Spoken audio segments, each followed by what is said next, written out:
Chatsworth, a house of 175 rooms. It looks like it's the best we've ever got it. Surrounded by 1,000 acres of parkland. Here come the sheep. For 500 years, the beating heart of Derbyshire's Peak District. And for 16 generations, one family's home. What are you eating? Dill? Yes, it's spriggy stuff. Every year, the Duke and Duchess of Devonshire welcome 600,000 paying visitors to this, their private kingdom. Well, there's no place like Chatsworth. It's a little corner of heaven.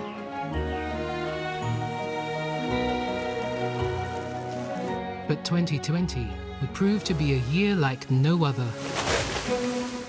This is the story of how one of England's greatest institutions It's increasingly complex, very fast-moving. would battle an unprecedented 12 months. So we needed one. Hang on, I thought we were not opening.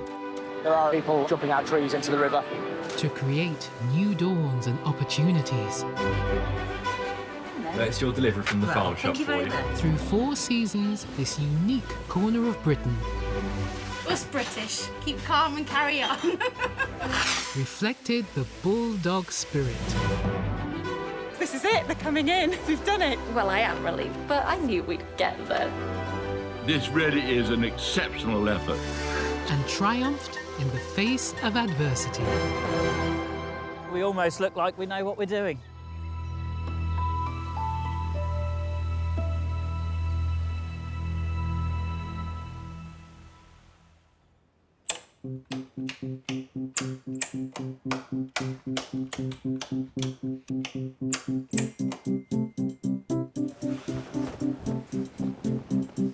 After 10 weeks of deep winter slumber without any visitors, one of Britain's greatest stately homes awakes from hibernation. The sculpture gallery is getting a spring clean. Most of the sculptures in here are about 200 years old. They were collected by the 6th Duke of Devonshire and commissioned by him, and this room was created to show them all off.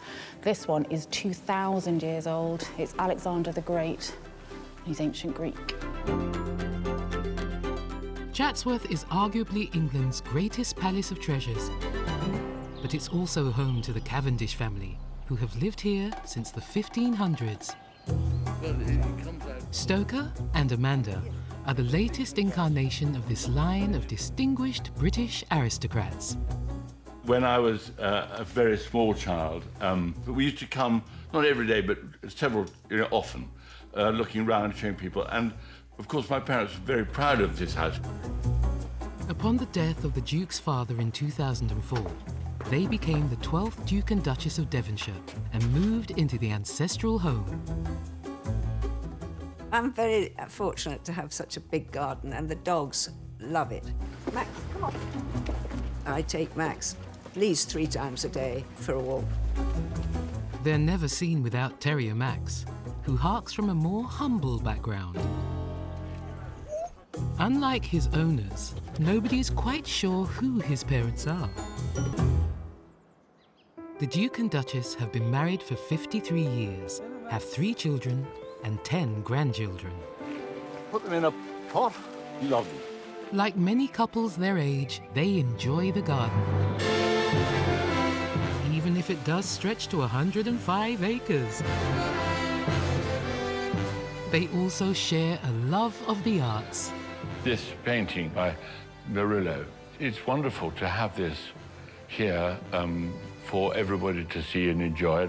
Which is just as well because their house is home to a priceless hoard of art and antiques collected over 400 years. It's like living in a treasure chest because it's got so much in it. But the Duke, Duchess and Max don't have Chatsworth all to themselves. Max, come on. They share it with the hundreds of thousands of visitors who come each year. Chatsworth was built to have a lot of people in it. And so we're very pleased that a lot of people come. This house was built to show off. You don't put gold leaf on the windows if you're a shy, retiring person. So the person who built it was very, very proud of his house, very proud of himself, too. And he wanted people to come. And so it's always been open. It's always welcomed visitors. It would be quite odd just to rattle around the two of us. To keep the acre of lead roof over the Duke and Duchess's heads, the house must once again earn its keep for the charitable trust that looks after it.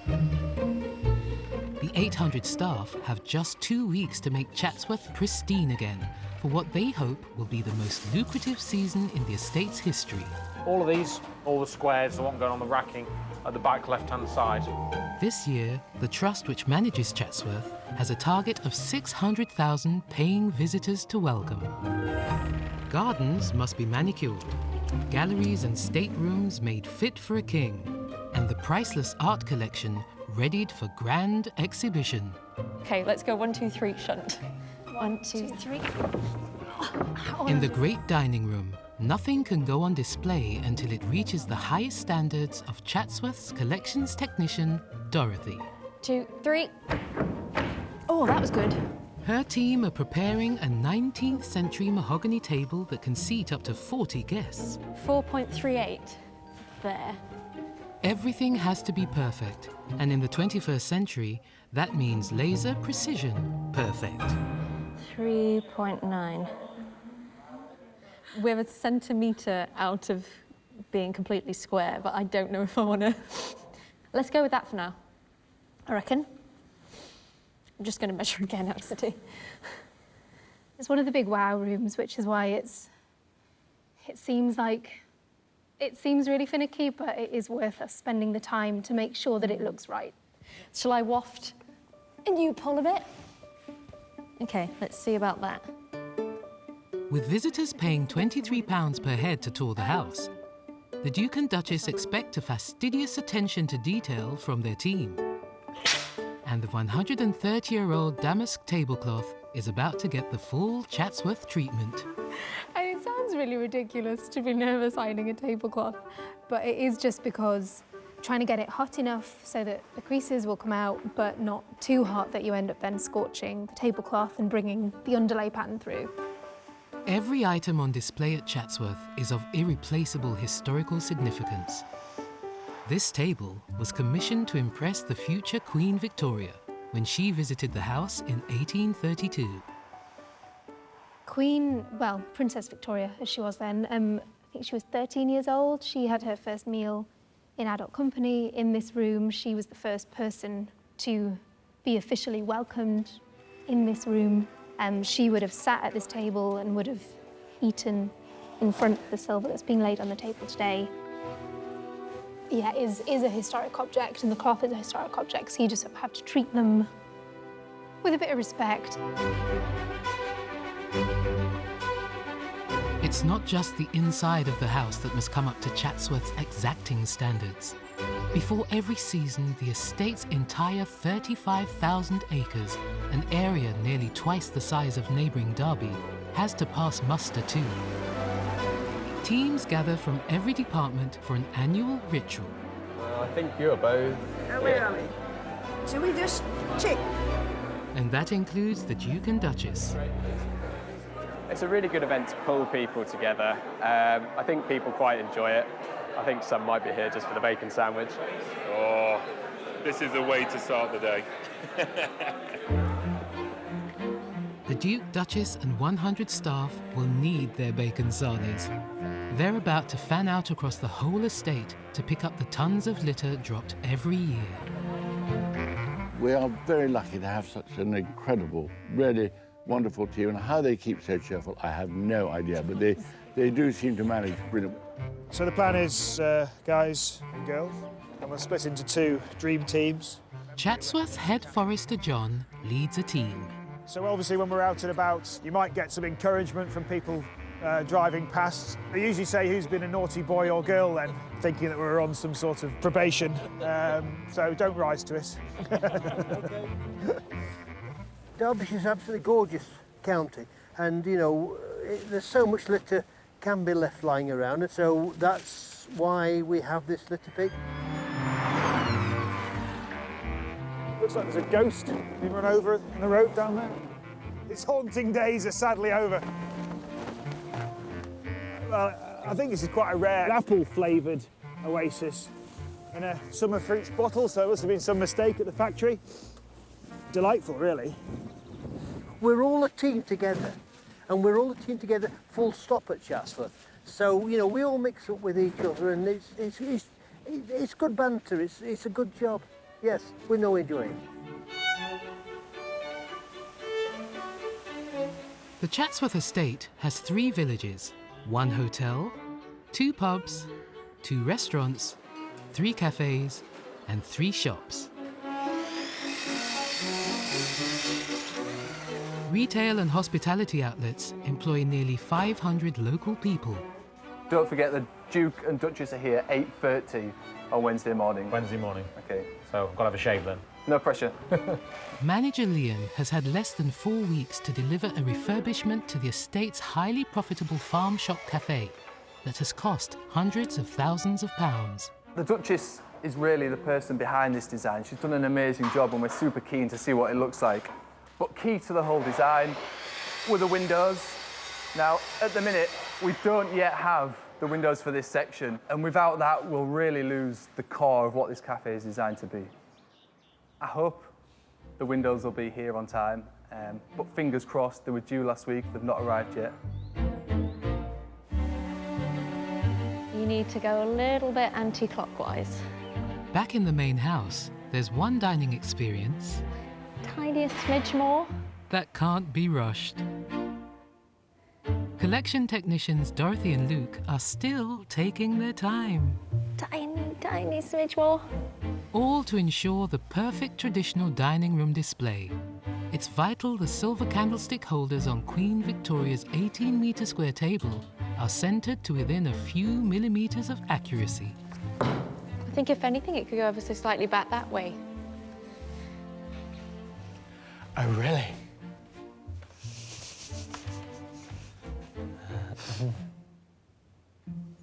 Which way? That way? D. Like a tiny smidge. Do you think? What do you think? It was all right. I think it looks okay too.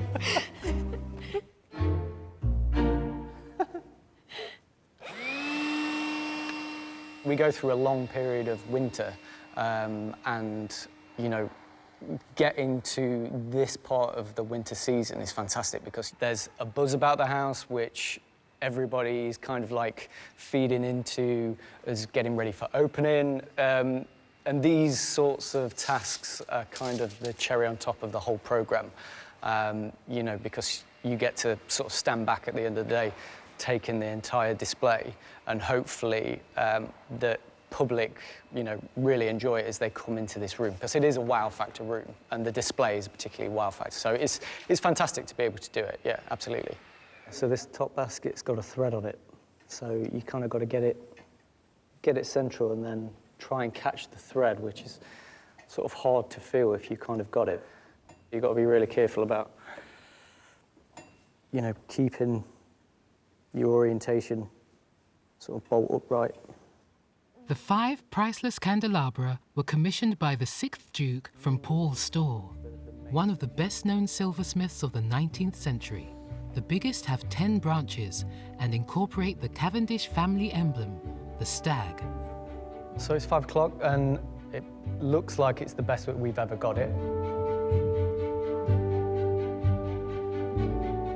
So, yeah, I'm really happy. With a week to go before reopening, the countdown started for the visitors to arrive. The house is ready, the gardens are almost ready, and the farm shop team hope they'll be ready. What can possibly go wrong? I think that's an interesting thing. This one piece will make 52 layers. Watch on mobile devices or the big screen. All for free. No subscription required.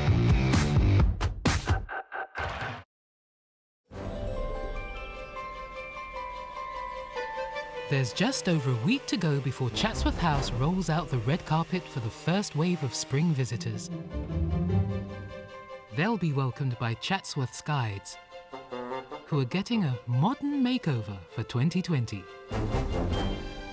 So at the moment we're making the last few alterations. This season we're launching a whole new uniform for our guides. It's been many, many years coming, and we have a few days to get them all finished and all ready. Head of Textiles Susie has worked closely with the Duchess on the new uniform, inspired by a very old one. So this is a houseman's jacket from the early 1900s. It would have worn all day. It's the day livery, so it's a longer length with this quite strong seaming in the back that we've used again in the new. We also like the change of colour in the collar. We've got the two serpent buttons on the back. The Duchess will finally see the guides in their new outfits in just a few days' time. I would just really hope that when the Duchess sees everybody together and all the guides all on them, that she will be really proud and excited too, actually, that it's finally happened. It's not just the guides who have to look spruce for the new season. We really should be singing Hi-Ho. I know, it's very tempting, isn't it? The gardens will have to be spick and span too. Garden Supervisor Lucy is putting a crew of volunteers to work. Obviously we need to look at the coal hole and getting rid of all the leaf litter that's collected up over winter because it's quite slippery down there. Right, you ready? And don't anybody slip on the steps as they go down because it's I'm going to slippy. jump. Yeah? Don't you dare. They've been tasked with clearing out the coal hole, a 10-metre deep coal bunker that fired huge furnaces in Victorian times. This popular stop for garden visitors flooded after one of the wettest winters on record. So you can see actually here the water's running really quite freely where it's just coming out from the bottom of the walls. The groundwater at the moment is so high, it's coming out of banks everywhere in the garden and really causing us challenges. A team of 75 volunteers give their time for free, all for the honour of working in Chatsworth's 105 acres of garden. Well, I retired from work a few years ago and I wanted to do something a bit different, and actually gardening here is wonderful. What else would be better than coming out here in the morning and doing this? Simon, could you and Pete just take the bucket up for us? It's really heavy, this one. Please. Oh, Joy.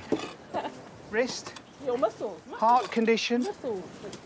He's not playing the heart condition card. No, you can't do something right. Do you want a hand? No. That's how I had my last heart attack. Pete, would you mind helping Simon? No, he's done it. Oh, thanks, Pete. Regardless of his heart condition, Simon is dispatched down the hole that fed the coal. This is the coal hole, so originally this is where the coal would have been brought into and then trolleyed through the tunnel into the conservatory to fuel the boilers to keep them hot, and they were going sort of 24 hours a day, 7 days a week. I'm going in, maybe sometime. Excellent, OK. The Great Conservatory was designed and built in 1840 by the 6th Duke's head gardener, Joseph Paxton, the greatest garden architect of the Victorian era. At over 80 metres in length and almost 20 in height, this was the biggest glass building in the world at the time and became the prototype for Paxton's masterpiece, the Crystal Palace of the Great Exhibition. I don't find it too creepy personally, but at Halloween they always decorate it and put spiders' webs and ghouls and things down here so the kids can come down. Due to the shortage of coal during the First World War, most of the plants died. The greenhouse fell into disrepair and was finally demolished with dynamite in the 1920s. The current Duke's father used the foundations to create the maze that you can see today. Oh, thanks so much, guys. This looks so much better than it was, which is really, really appreciated. And it's now time for tea break. Yay! Which I think might include cake. So, yeah, if we grab up some tools and we can head on and in.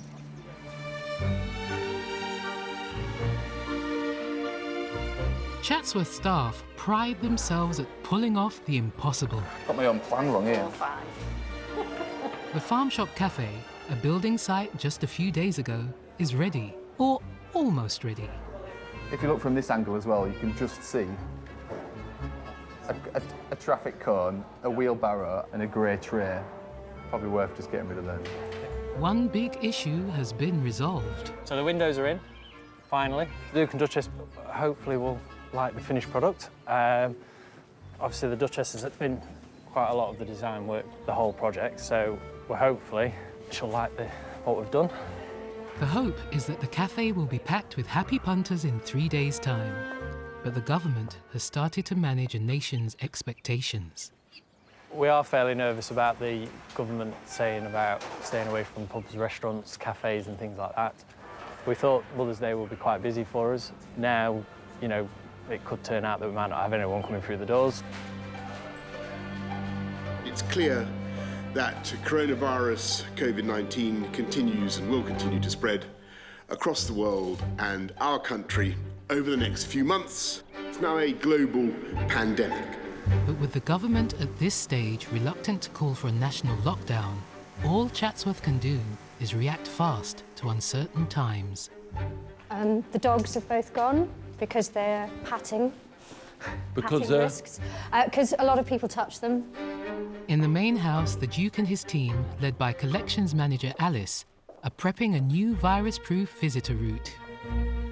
And no touchy-feely. No, no touchy-feely.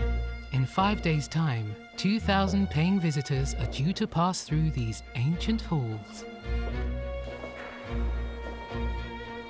Yeah, so all of the banisters will be cleaned as usual, but twice a day now by the conservation assistants. And obviously we'll recommend anyone who can to use the lift rather than the stairs with assistance. You know, if people actually need the banister. Yeah. You certainly do. You mustn't mock the elderly. No, I'm not. With so many antiquities on the route, mitigating the virus is proving to be a minefield. So again, these we can't wipe, so we've put teasels on. So nothing... We're not playing the piano unless it's the official Chatsworth player of piano, obviously, because we then can't disinfect the keys. Perfect. Sorry. Oh, it gets into everything. I know. But by moving some artifacts out of reach from inquisitive hands and extra cleaning, all still seems to be set for the grand opening at the weekend. OK, thank you all very much. So we'll see what happens. OK, thanks. Estate printer Richard has been tasked to make a whole new batch of health and safety notices. With everything else that's going on this week, everything's a rush job this week now. It's a funny thing, it's almost like we maybe feel like we're in a bubble at the moment. Always reminds me of the book, War of the Worlds. There's a sentient line in it about people went on with their lives, just like nothing had happened after the aliens had landed, and it just feels like that at the moment. You're waiting for the aliens to land.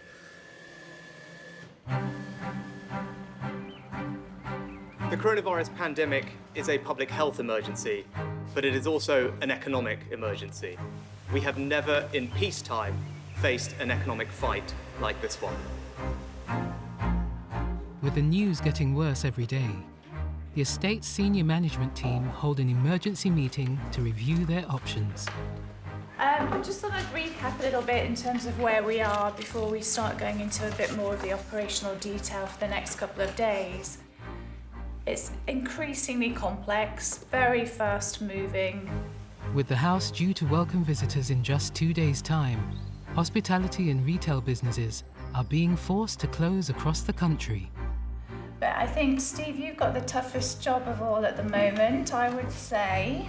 So yes, I mean, we've obviously closed up in the stables and the orangery and the gift shops. We're doing some work there to protect stock from sunlight in the orangery. And Chatsworth's gift shops will not be opening, but the biggest loss to revenue lies in catering.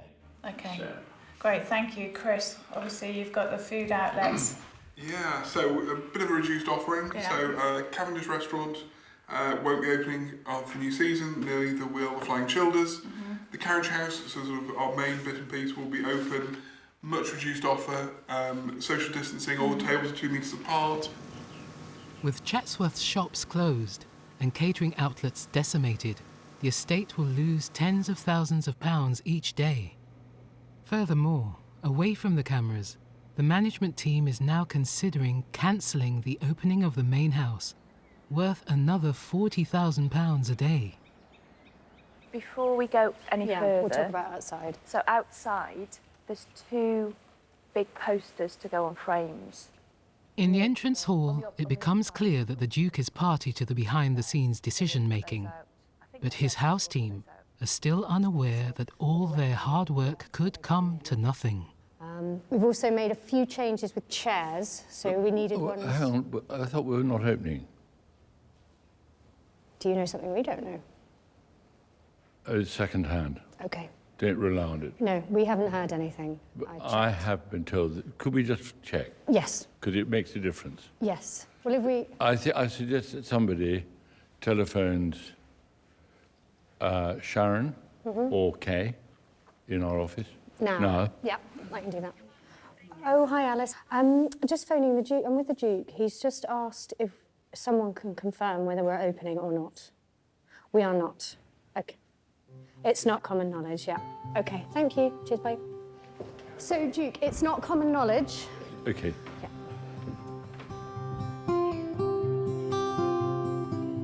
It's down to marketing manager Jonathan to break the bad news to the legions of visitors on Chatsworth's database. So in total, we're about to tell in the region of 80,000 people that the house won't be opening as planned. Unsurprisingly, everyone will be very disappointed. An awful lot of hard work goes into getting the estate ready for opening to visitors, and for that not to happen is understandably going to cause a little bit of unhappiness. The Chatsworth House Trust that looks after the house, the garden and the farmyard relies upon income from our visitors. Without that income for any period of time is going to be a challenge for us. Chatsworth will lose hundreds of thousands of pounds every week it fails to open. The impact on the estate's 800 staff could be devastating. Good morning, Chatsworth. Can I help you? I'm afraid not. It's been cancelled. The Chatsworth switchboard starts to jam with calls from worried visitors. That was a lady from Australia, so she's just rung to say hopefully they'll be back to visitors soon, but in the meanwhile she needed a cancellation, so yeah, that's one of many. It's absolutely fine, it's just difficult times, isn't it, at the moment? Let's have a look on here. There's a lot of people who just feel the need to cancel their membership, particularly the older generation. It's just a really big deal, and it's really quite scary. On the back, can you do the keyboard and the mouse? In the main house, emergency plans are thrown together to protect staff. We need some slack. At the moment, we are swapping offices round because we have 2 teams working in different places. So what we plan to do is split the 2 teams in half so that if one office gets affected by coronavirus, there's still people from each team in another place that can do both jobs. Chatsworth is a way of life. It's a lifestyle choice, actually. It's not just a job. People laugh at me. My friends call it my Chatsworth bubble. But I'm actually quite happy in my Chatsworth bubble, thanks very much.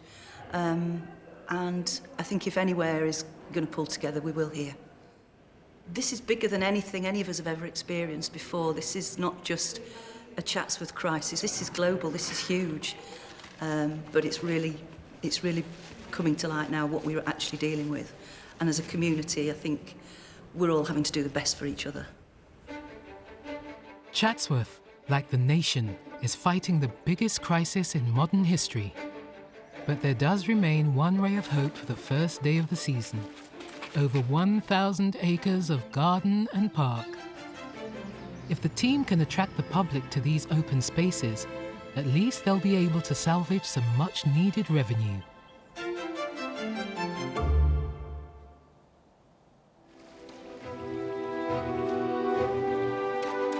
Chatsworth House was due to reopen for the spring season in a couple of days. But its doors will remain shut for the first time since foot and mouth disease. The global pandemic means that only the gardens can open to visitors safely. It feels very bittersweet to do this because normally I'd be doing this but with completely different signs. We'd be saying everything was open sign maker Richard is spreading the news. Well, so far at Chatsworth, we've cancelled Easter. The horse trials look like they're going to be cancelled, although it's not official yet. The RHS Flower Show in June is cancelled. It's a completely different year from what we had planned. You know, a lot of people's jobs here depend on customers coming. So now, while they've put measures in place to make sure they're paid for at least 4 weeks, and depending on how long this goes on, I don't know what will happen without people coming in. It's strange times, difficult times. We'll get through. We'll get through. This sign's at what we call Sandy's Turn, which is the main entrance to the house and the estate, the parkland. This is the first sign people see. It tells them that the house is open, or what is open. And of course, at the moment, the house isn't open. So we're trying to start with the positive stuff, that the garden is open, the park is open. And the last one, unfortunately, will be the one that says the house is closed. But I think we need to try and push the positive at the moment, because everyone seems to be, unfortunately, having a downer. Hundreds of thousands of pounds have been spent on the refit of the Farm Shop Cafe. But it has also fallen victim to the corona crisis. It's a blow for manager Liam. At 8:30 this morning, we were due to have the Duke and Duchess on site. We're due to do a big reveal of the cafe, a ribbon cut and so much more. We baked a beautiful big cake as well.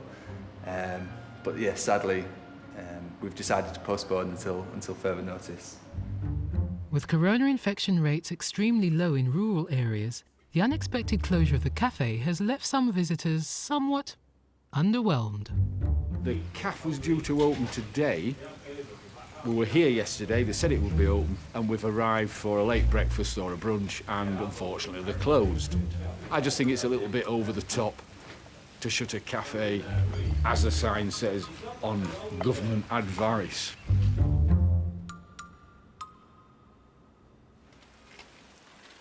Bye.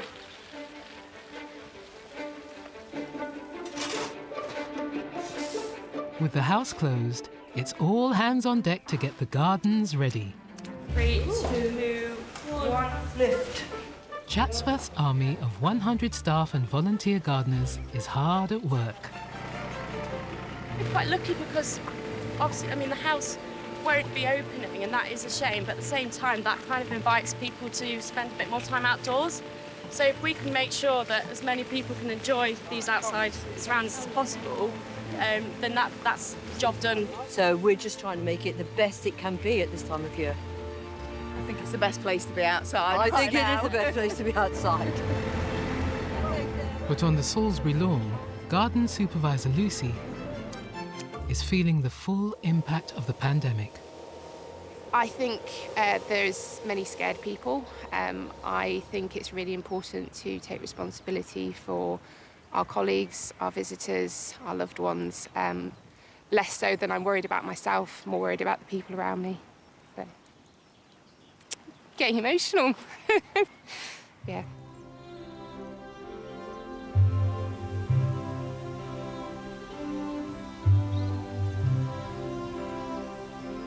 Supermarkets have stepped up efforts to prevent stockpiling and protect their older shoppers from shortages.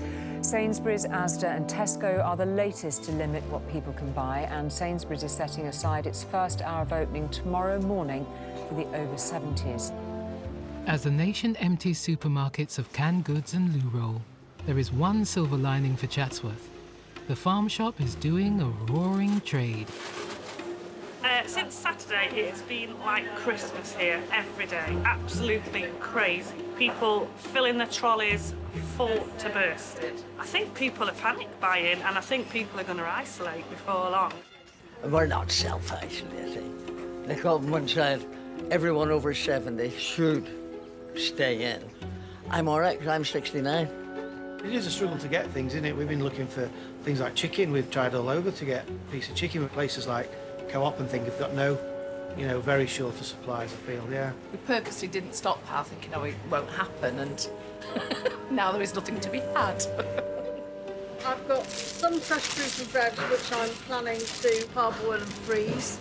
I'd like to say I haven't panic bought. I've not been to a supermarket at all, so I'm trying to sort of support the more local, smaller shops, where actually I feel safer shopping, if I'm honest. I have sanitised my trolley handle before I came in.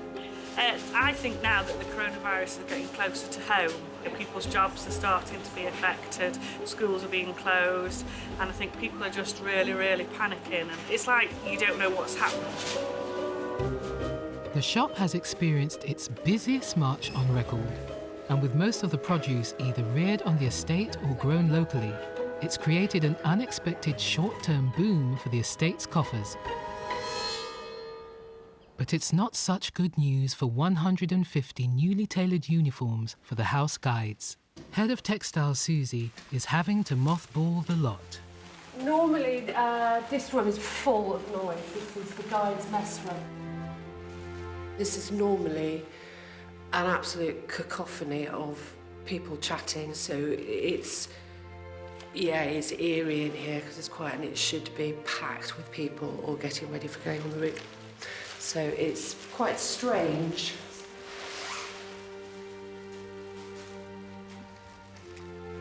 I'm just packing away all the uniforms onto rails. They'll sit here safe and sound behind a locked door until we're ready for them. So they will rest here.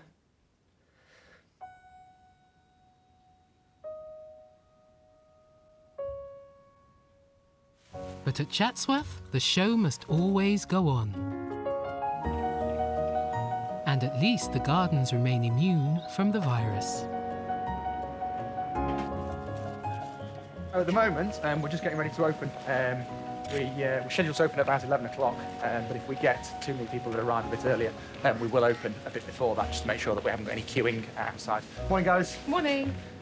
Of course, if we have too many people congregating, then Max ensures they all stay well back so that we don't get any sort of ruckus outside the gates. If you see Max, the Duchess is not going to be very far behind. We're just going to wave to the first people who come through the gate, just as we usually do. We hope a lot of people will come. It's good. Thank you. Bye.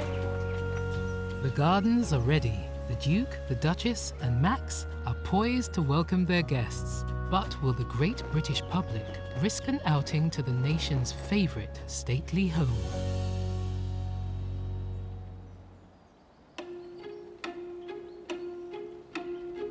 At Chatsworth, in spite of the corona crisis, the gardens are about to be opened to the general public for the first time in 2020. All that's needed now is for visitors to arrive.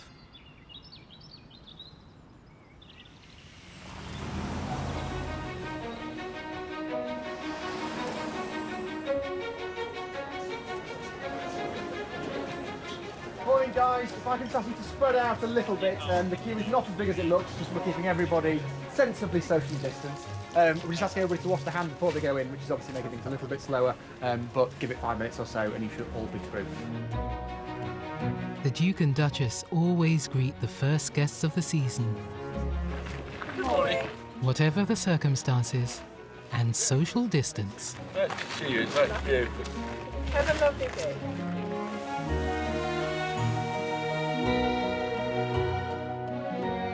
Can I just keep you all spread out, guys, as much as possible? Ideally about 2 metres between everybody. Every different family, that is, of course. Within a few hours, almost 2,000 visitors have arrived. Slightly surprising. I think we kind of weren't sure whether it was going to be a really busy day or a really quiet day, busier than a lot of people expected. But so far, everybody's being very well-spirited. Everybody's staying a nice distance apart. We love coming here because it's just so beautiful. So we thought we'd come to cheer ourselves up, lift our spirits.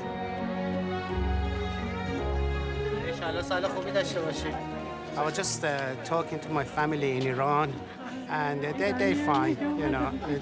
All of them, they're self-isolating, you know, and they wanted to make sure we are okay here, you know, and they were surprised we came out today. On Monday, I fall into the category of those people who have to be isolated from the rest of the world. So I'm making the most of my freedom and enjoy the gardens.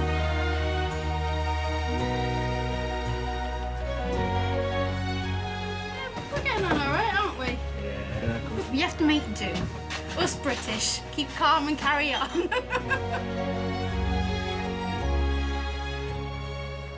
Oh, I think I can do this one. How exciting.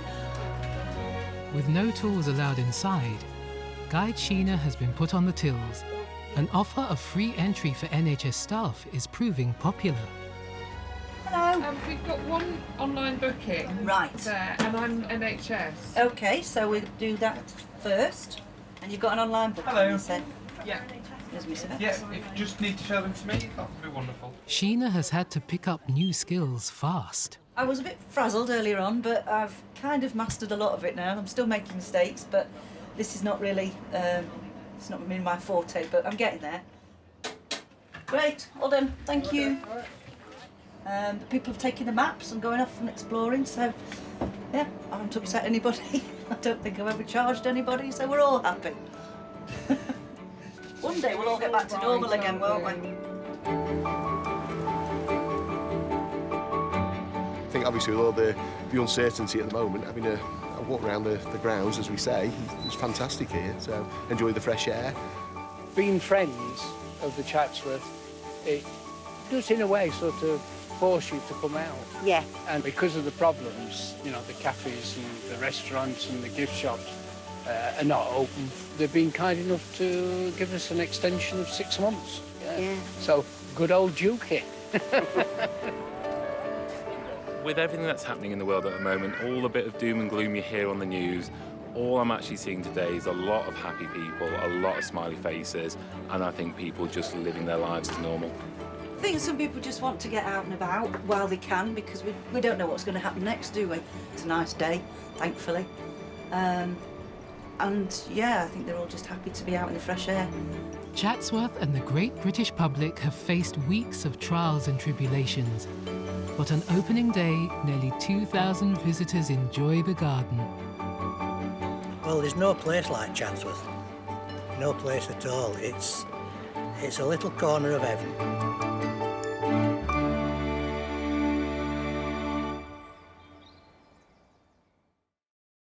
The time has now come for us all to do more. From this evening, I must give the British people a very simple instruction. You must stay at home, because the critical thing we must do to stop the disease spreading between households. At the end of the opening weekend, the government ordered a total lockdown. The nation is told to stay inside and stay safe. And that included the film crew. Should be the second day of the new season here at Chatsworth. However, as you can see behind me, the gates are currently closed. We're in the stables block at the moment. On a day like today, this would usually be an area full of people sat outside enjoying teas and coffees and ice cream, but if I spin around, you can see that I am here all by myself, save for a couple of ducks on the pond behind me. We don't know how long this is going to be the situation. We hope that we'll be able to welcome back visitors soon, but of course at the moment we just want to do everything that we can to make sure that people stay safe and healthy. The film crew were not able to return to Chatsworth for over a month. Oh, I've lost you. That's very disappointing. No, I can see you. I can see you. Yeah, wait a minute now. Wait. What am I looking for? I know. So the production, Duke and Duchess, like the nation, took to the internet to continue the story. We're fine, but here we are, self-isolated because of our age. We're sitting in the corner of the house in 3 rooms with my dog Max. A little bit of Max. I don't know whether yes. I don't know whether we can catch it off him, but I hope not. No, of course you can't. He's not. He's a good boy. Well, so far, we're healthy, thank goodness. Well, I spend my time doing the housework and cooking, and I'm not a very good cook. And so I think we'll lose weight. Stoker and I will be losing weight You know, we were so excited about the season. It's just tragic because so much work's gone into it, and then out in the garden it's the same. It's a horrible feeling not being able to be out there helping. And so we do Zoom. We Zoom like mad. Visitors are the lifeblood of Chatsworth. Without the visitors, it's really a very lonely, sad place. And we'll get them back, of course, and it'll be wonderful. We've had lovely messages from visitors saying how much they're looking forward to coming back. But, you know, the hotels are all closed, the pubs are closed. We're just like everywhere else, of course, and it's very, very gloomy. The last 2 weeks have been horrendous for everybody. I think that when you have a disaster like this, it does definitely bring people close together. It's really hard not knowing how long it'll last. I'm sure it applied during the war. Everybody was very conscientious, but they were looking out for each other. I think Chatsworth has faced many challenges, difficult ones. And it makes me feel that if we all pull together again this time, that we'll get through it. Next time at Chatsworth. New life springs eternal. When the sun's shining like this, got a pair of lamps on a yew, it doesn't get too much better. A community rallies. Got some nice treats. It's your delivery from the farm shop Thank you very much. Okay, my pleasure, yeah. But as a Duke and Duchess emerge Right, come on. into the summer sunlight, Shall I choose a lettuce for dinner tonight? thousands of visitors descend on Chatsworth. There are a few people jumping out trees into the river.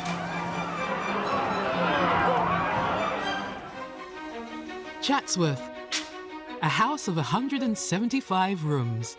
It looks like it's the best that we've ever got it. Surrounded by 1,000 acres of parkland. Here come the sheep. For 500 years, the beating heart of Derbyshire's Peak District. And for 16 generations, one family's home. What are you eating? Dill? Yes, this spriggy stuff. Every year, the Duke and Duchess of Devonshire welcome 600,000 paying visitors to this, their private kingdom. Well, there's no place like Chatsworth. It's a little corner of heaven.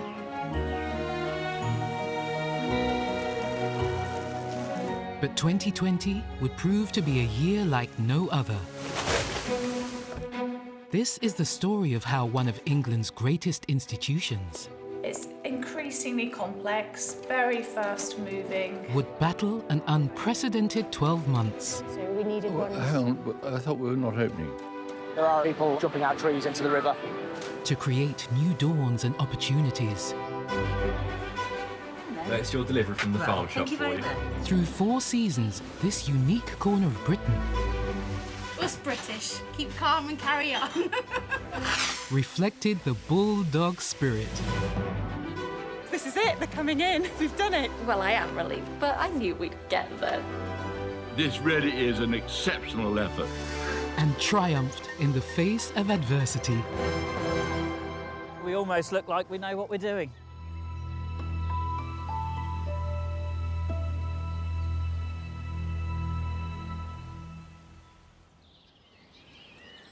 Chatsworth, like the rest of Britain, is in deep lockdown.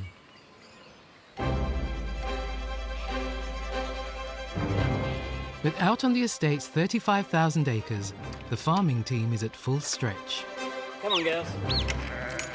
2,000 sheep are giving birth, making April the busiest month of the year. These sheep will have been born 2 or 3 days ago. We're going to run them through this little pen here, and along with the other 1,600 of them, we'll all stay out in this park. This year, the team is seriously short-handed. We would usually have about 6 vet students come and help in the shed on the sort of more intensive part of our lambing. This year, we decided it probably wasn't the best idea bringing lots of vet students from various parts of the country all into one Chatsworth lambing shed. So because of lockdown, we've turned all the sheep outside and letting them lamb outside. Thankfully, it's one of the warmest springs on record. But with such a massive maternity ward, there are regular emergencies. There's a ewe lambing over here. We're just going to keep an eye on her here from a distance. You can just see 1 foot and 1 head. She is just pushing, so we might just have to lamb it in a minute. Usually, once they've had the first and the second, the third one would usually come out fine. But the lamb is stuck. She may struggle with this, so we'll have a look at it. David calls for backup. Is it long? No, not yet, no. All right. This is Ben the shepherd. It's down to Shepherd Ben to save both the lamb and you. We might just have to catch her and just pop the last one out. Stuck on its shoulders at the minute. A leg back. There's just a potential cause of concern. There's just a head, and we can only see 1 leg at the moment. So these sheep should come out with feet first, with their head and their nose behind it. Lie down. Stay there. To free the lamb's legs, Ben has to push it back inside Mum. As you can see, he's not pressurising him, he's not rushing him. Perfect now.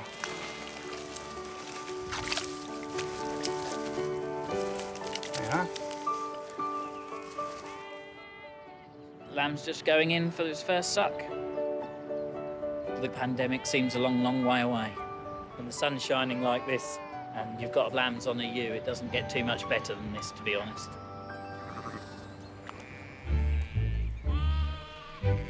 The outlook isn't quite so sunny in Chatsworth House.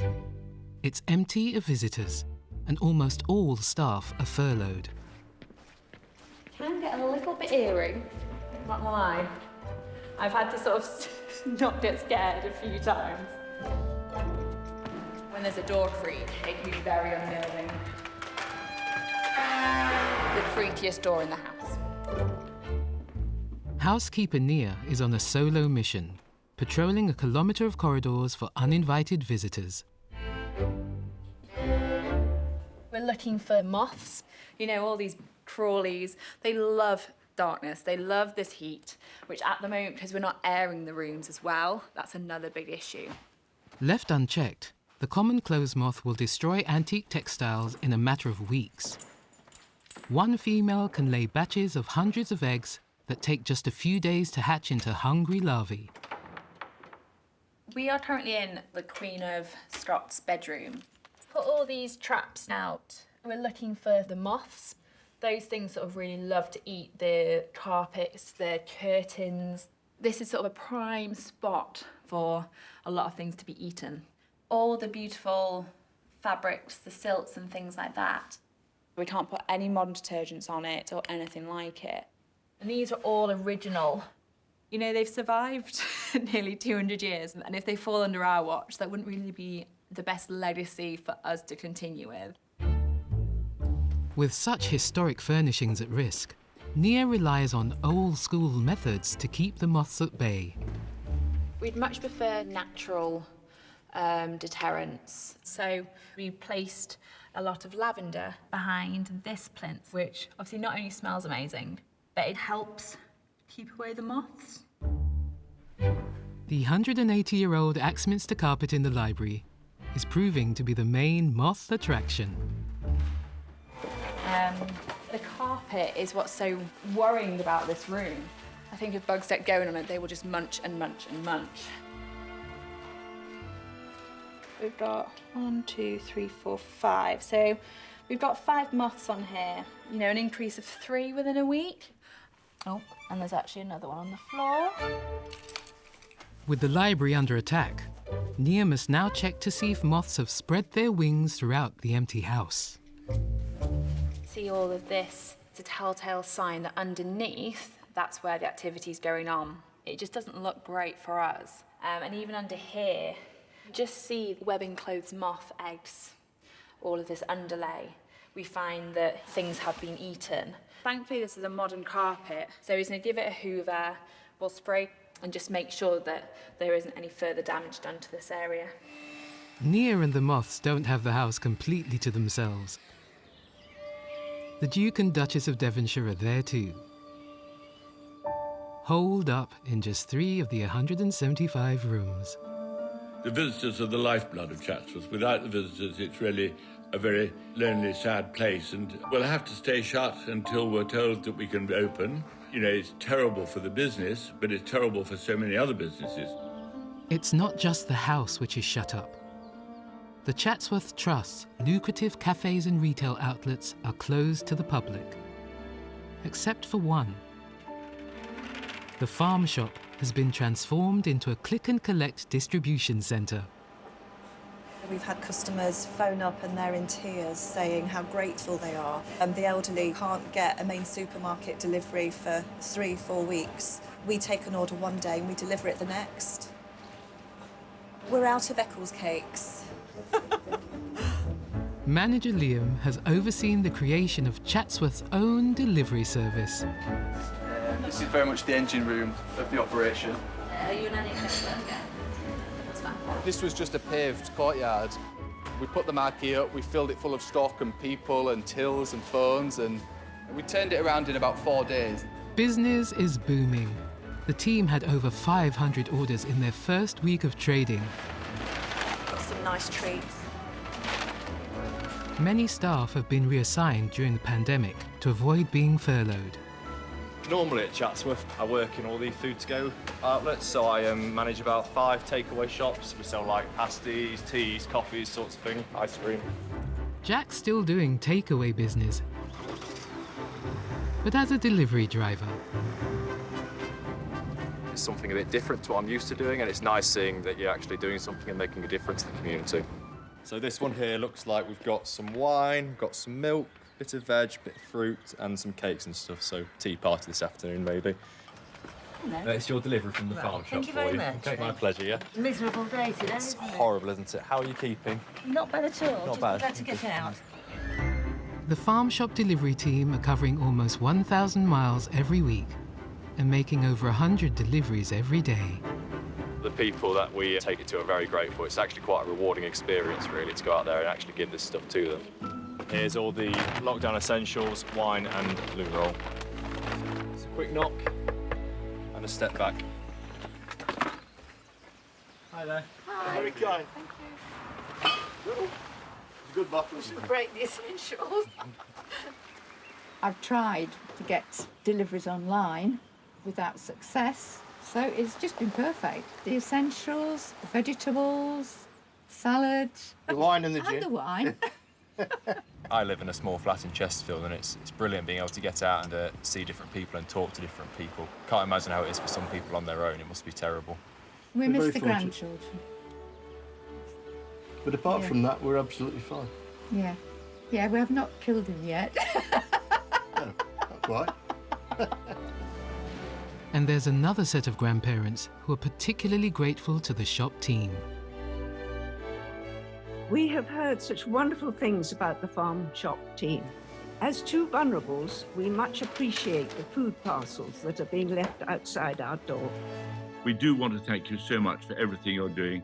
We're very proud of all of you. Yes, thank you. It's key workers across the estate that are keeping the Chatsworth community alive. Enza, one of 3 estate villages, like the nation, is staying home and staying safe. Except for one ritual, held every Thursday at precisely 8 p.m. To come out and clap and make a noise is really important because the whole nation's doing this, and it's the least thing we can do to show our support for all those amazing workers. And up at the big house, the Duke and Duchess also celebrate the NHS in their own unique way. Through these difficult days, Chatsworth prevails. But how will the estate fare when summer approaches and temperatures across the nation rise?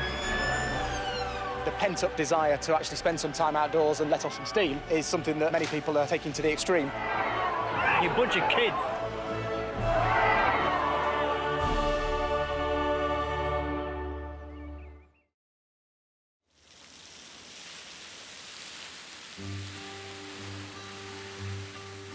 Chatsworth should be in the midst of a busy spring season.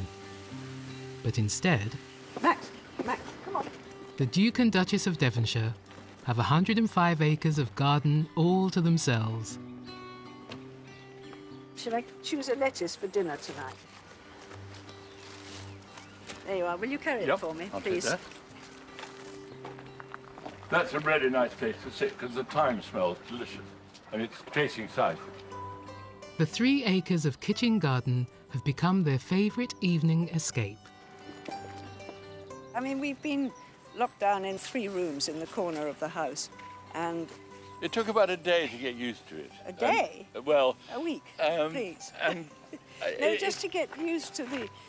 well, I mean, our kitchen is made for catering and big events. Our chef had to show me on Facebook how to turn it on or turn it off or anything. And of course he was laughing away because he's completely used to it. But if you've never used these big machines, it wasn't until... I mean, now you've got it completely, of course. Oh, yeah.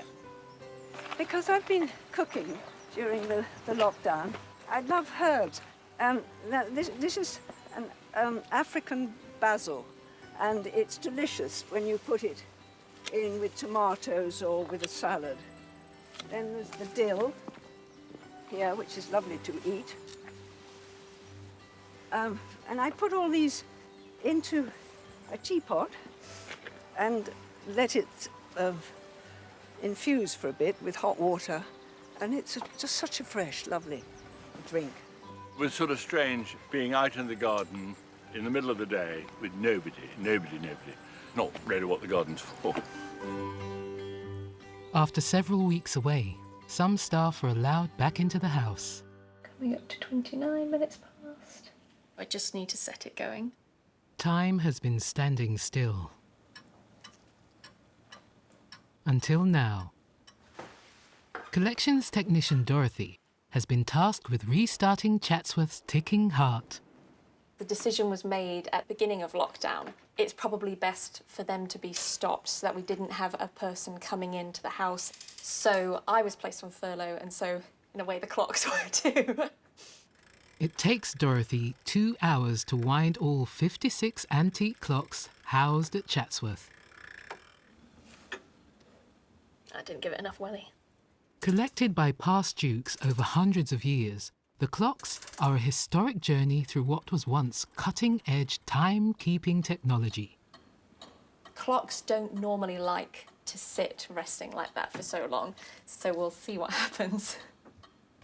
This priceless gold leaf timepiece was made by Paris-based master craftsman Frédéric Duval in the 1770s.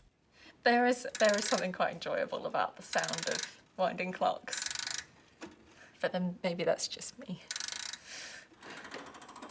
Ticking the last clock off her list, Dorothy must now test the accuracy of her time setting. So I'm hoping that they should all strike within a reasonable close proximity of each other. But I'm slightly concerned that after being stopped for so long, they're not going to perform.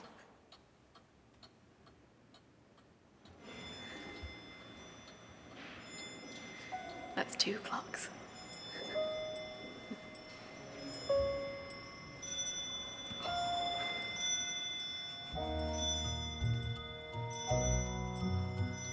It's called the Painted Hall Midday Chorus.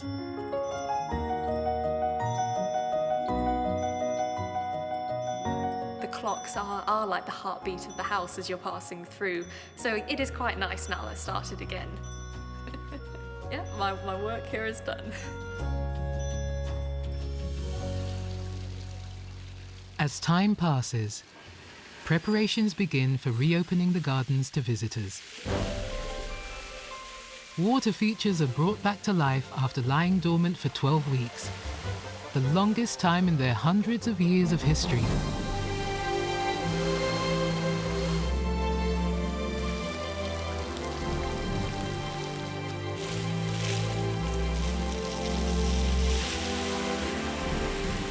From a financial point of view, the trust, the charity that runs Chatsworth, obviously had no income at all.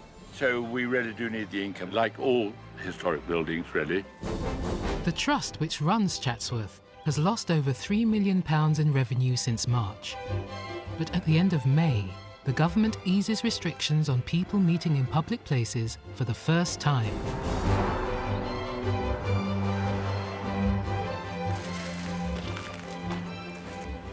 Today's the first day the general public are actually coming back into the gardens for the first time since we shut down. Assistant Supervisor Sheena is on patrol. They have to book online because we need to limit the numbers to make sure that we don't get packed with people. We don't want that to happen. We're still finding our feet a little bit, I think, trying to work out the best way of doing what we do, but doing it safely. Morning, you all right? A bit more fun, this, isn't it?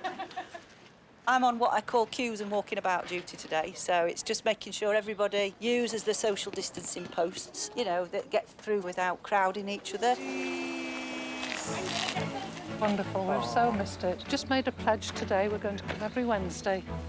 People who've come today, mostly, I think, younger families have been meeting up with parents and grandparents, maybe some of them for the first time, I think. We're here with my 2 daughters and then with Grandma. Well, we come here because it's one place where they have space to run about and finding insects, isn't it? Yeah.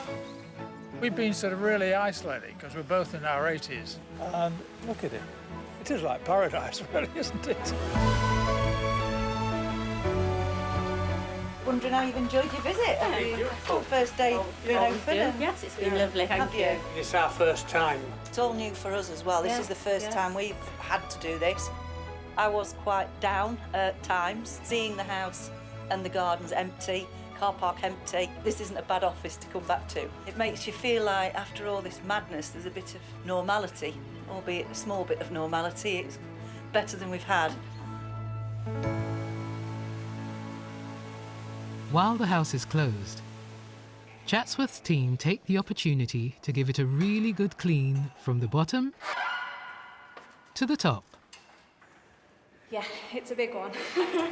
You've got to do it properly when you do it. The iconic painted hall was commissioned by the first Duke to welcome and impress his distinguished guests. Conservation assistant Danielle is scaling its heights for the first time in a generation. It's an experience that barely anyone has ever had. You think of the history of the house, it had restoration probably many 30 years ago, and then back in the 1920s, so only a handful of people have ever got this high. The murals were painted in the late 1600s. They are now the only remaining original features of the first Duke's Hall. So I'm just tickling the dust off the wall, basically. I'm not applying any pressure. I'm just using a goat hair brush, which means it's just very soft. As you can see, it's quite floppy. You get all make after a while. The 4 months the house has stood empty during lockdown have taken a toll on the murals. During the closure of the house, it's been very static and we've had dust gathering against the wall, whereas usually there'd be a lot of movement in the house, so that wouldn't kind of happen as much. You can see this gathering that goes all the way down. I've got a light here which helps me see, obviously, where people have been. You can see a distinct light, and it's amazing how visible it is. So that's what we're taking off, thick clumps of dust. The first Duke commissioned the paintings in honour of William of Orange, flattering the new king by comparing him to a Roman emperor. So this is the assassination of Julius Caesar, which ties in with the theme of the room, which is all about the life of Julius Caesar. And this is actually his assassination, so this is the tout brute moment. To get this close to it is amazing. It takes Danielle and the team 2 days to complete the work. By late June, Chatsworth's 5,500 strong flock of sheep are settled into the parkland. And with temperatures now rising above 30 degrees, there's an annual ritual that can't be delayed. We've got to gather 2,100 ewes and the lambs right next to Chatsworth House, bring them into the sheds and shear them. Oh no! Oh no! It's 7 a.m, and Assistant Farm Manager Jack, plus shepherds Neil and Ben, must get the ewes and their lambs to the shearing shed before the day gets too hot. All right, Ben, I'm just coming to the bridge now, and we'll just go further along the river so we're not near the roads. The dogs can't get run over. To get there, they face 2 major obstacles: the narrow bridge in front of the house and the busy road in front of the village of Enza. They're just collecting them from in front of Chatsworth House at the minute. When we gather them in big groups, the ewes have a tendency to keep running, The lambs can't find their mothers and they turn around and run back looking for the mothers. So we've got to make sure they're all in a big group at the back. But here come the sheep. It's vital that the lambs don't lose their mums in the chaos of bridge crossing. So the two shepherds are just trying to bring the lambs and then push the whole lot over. They need to keep the sheep in tight formation.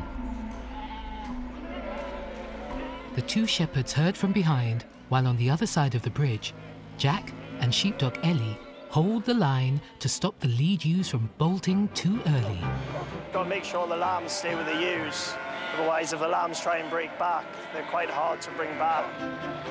With precision teamwork and timing, Jack lets the vanguard through. Of all the lambs that wouldn't come at the start.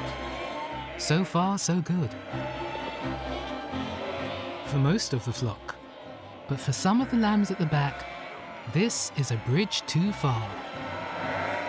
Some of the lambs have broken back to look for the mothers.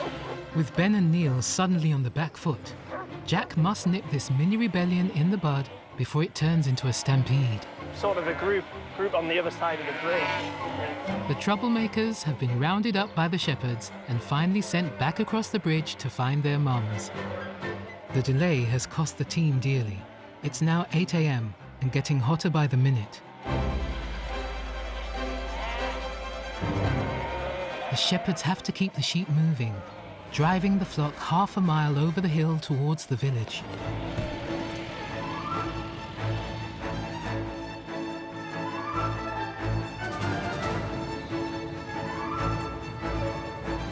And it's rush hour on the Enza Road. It's down to Jack to outflank the massive flock, get ahead, and beat them to the pass.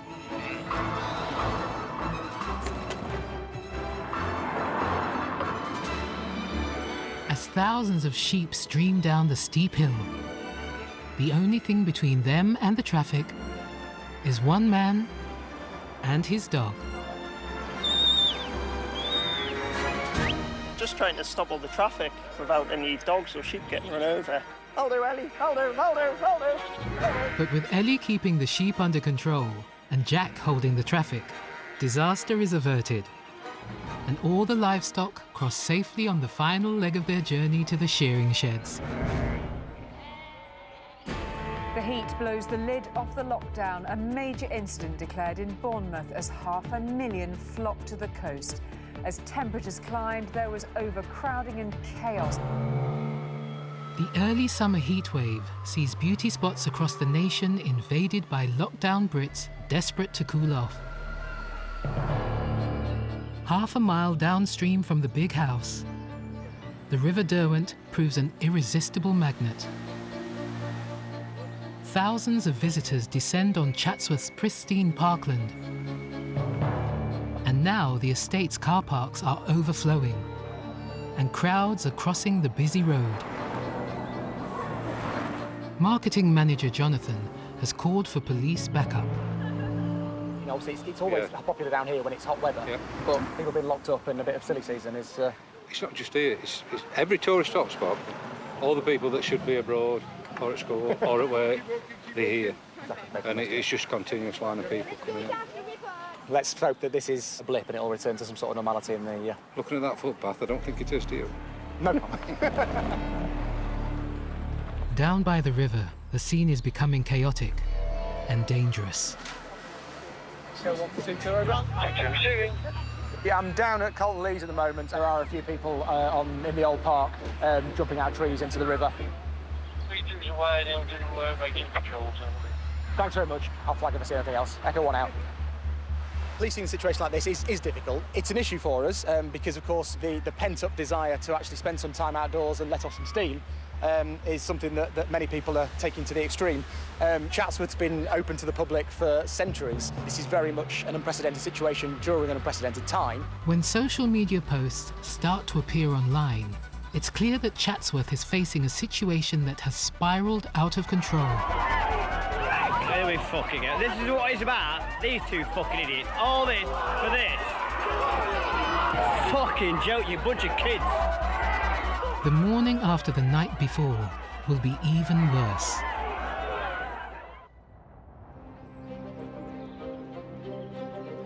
nightmare. Looks like there was quite a big party down here last night. And as restrictions ease, can the Duke's team get the main house open in time to save the summer season?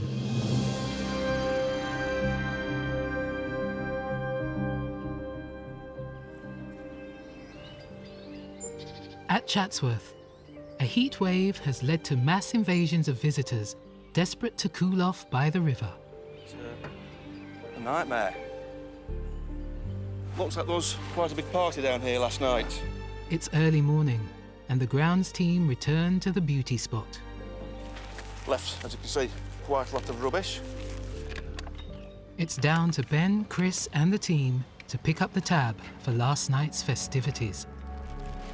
Shorts, sweet wrappers, towels, and all sorts. They manage to carry it down with them when it's heavy, and then when it's lighter and when it's empty, they don't seem to want to carry it back. It's nice to see people giving up their own time to come and keep it tidy. Locals have pitched up to help with the clear-up.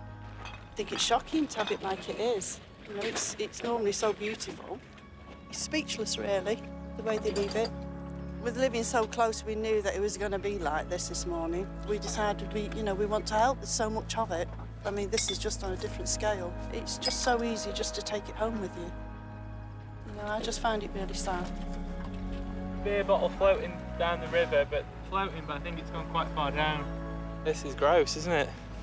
You'd thought with everything that's been going on and all that talk of people looking out for one another and all that, that things might change, but nope. And the upsetting part is, we know tomorrow morning it will be just the same again.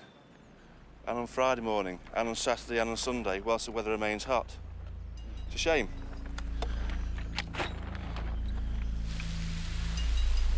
Temperatures are soaring above 30 degrees every day. Today, 5,000 sheep will be driven through the shearing sheds.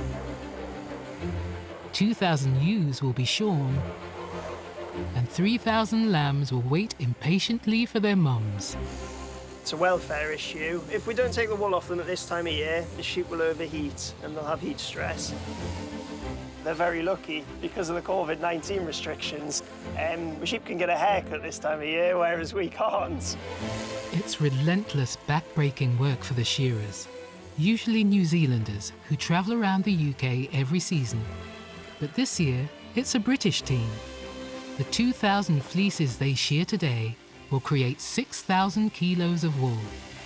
Because it's worth peanuts, at 20 pence a kilo, there's 3 kilos on a ewe, so that's 60p. Shearers charge about 130 just to shear them.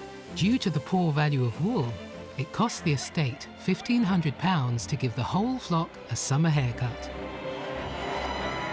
Once shearing is done, the ewes and lambs are reunited. A bit of moving once the wool's off them because they can run really quickly and they don't know where they're going. The flock is released back to pasture for the rest of the summer. It's been hot work for everyone on the team. Hey, dogs are just having a bath. It's 15 degrees cooler inside Chatsworth's hallowed halls. The plan is to reopen house tours to visitors by late July. And it's a race against time for the interior team. Corona-proofing right down to the ground. There's a lot of creaking noises. It's not the sort of noises that you want to be hearing when you've got a crowbar under something and you're lifting it up. In the chapel corridor, conservation technician Luke needs to ensure visitors' hands are kept out of reach of a famous foot. It's ancient Greek. They've dated it at around 150 to 50 BC. And it's part of like a full figure. It would have been wicked to come and see it in its entirety. It's a lot like reverse Jenga. Transporting a 2,500-year-old marble foot weighing 3/4 of a ton means Luke has to tread carefully.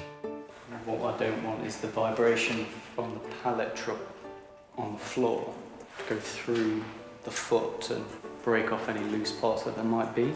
So nice and steady. I'm going to move it to just about there. It's not gone too far, about 4 feet.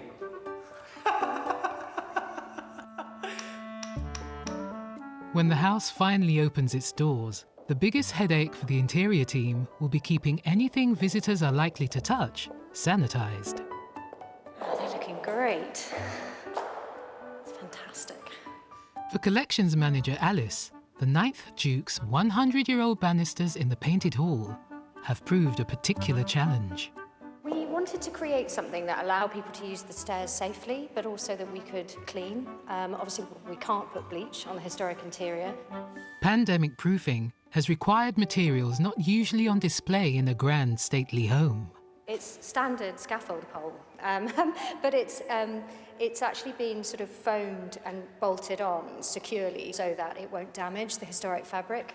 And I really love the funky colour as well, based on the shoes that I was wearing the day we chose the colour, which is mustard yellow. I think it's vibrant and bold, which is very much a Chatsworth thing. Alice needs to sign off Luke's new position for the ancient Greek foot in the chapel corridor. Sorry, late. Oh, this is great. You happy? Yeah. Luke's been low-loading all heavy, touchy-feely artifacts into what will be one roped-off display. I think it's the right way round, so the toes pointing the right way. So I think we can put it down. But I think the stone quartz about the width of the wood towards this wall. Smoky quartz is much beloved by children for having a good peer inside, see what's going on, which usually involves putting their hands on it. So at the moment, it's not advisable. Towards me. Perfect. I'm really excited for the house to open, but obviously I think like everyone else, I have a slight anxiety how it's going to work. It's a whole new world for us. And I just want visitors to have a good time. And I think trying to get that to happen safely is new territory for us. I think this was really lovely. It's a great line of sight through. Excellent, thank you. To reopen the house to the public, safety has to come first. And there's another disease for the team to worry about. Where that one bends off, I feel that's my gut feel, that whole limb off. Keep taking bits off till it looks as good as it can. Yeah. Foresters Chris and John are dealing with a danger lurking right outside the main visitor entrance. So this is a weeping ash tree. It's been here for a very long time, but the real problem is it's got ash dieback, and that's why we're reducing the load on all the limbs, making it safer for the public to be around, because obviously there's such high footfall here. Ash dieback is a deadly fungus, set to wipe out around 90% of Britain's native ash trees. See, all of this timber is completely dead. Last year, these were live branches with leaves growing out of them. As the disease has come through the tree, sort of live branches retreat back in. We've been monitoring this one for now sort of 2 years now and seen a serious sort of decline this year in particular. The reason I'm not in my chainsaw trousers today. A little bit of finesse is required. The tree has been the centrepiece on the North Drive for almost 200 years. So Matt's just taking small chunks away. He's just going to bring the top sort of back in to make sure that there's no techniques that we're using here to prevent the top falling out and potentially striking people. The crown has to be carefully reduced using a specialist technique called chogging down, which allows the team to manage removal of the branches. So one cut goes that way, the other cut goes the other, so they overlap. Take your saw out and then snap it off in a controlled manner. When Matt's actually shaking or trying to snap these chogs off, the whole tree's moving, so it's sort of indicating the decision to do the work.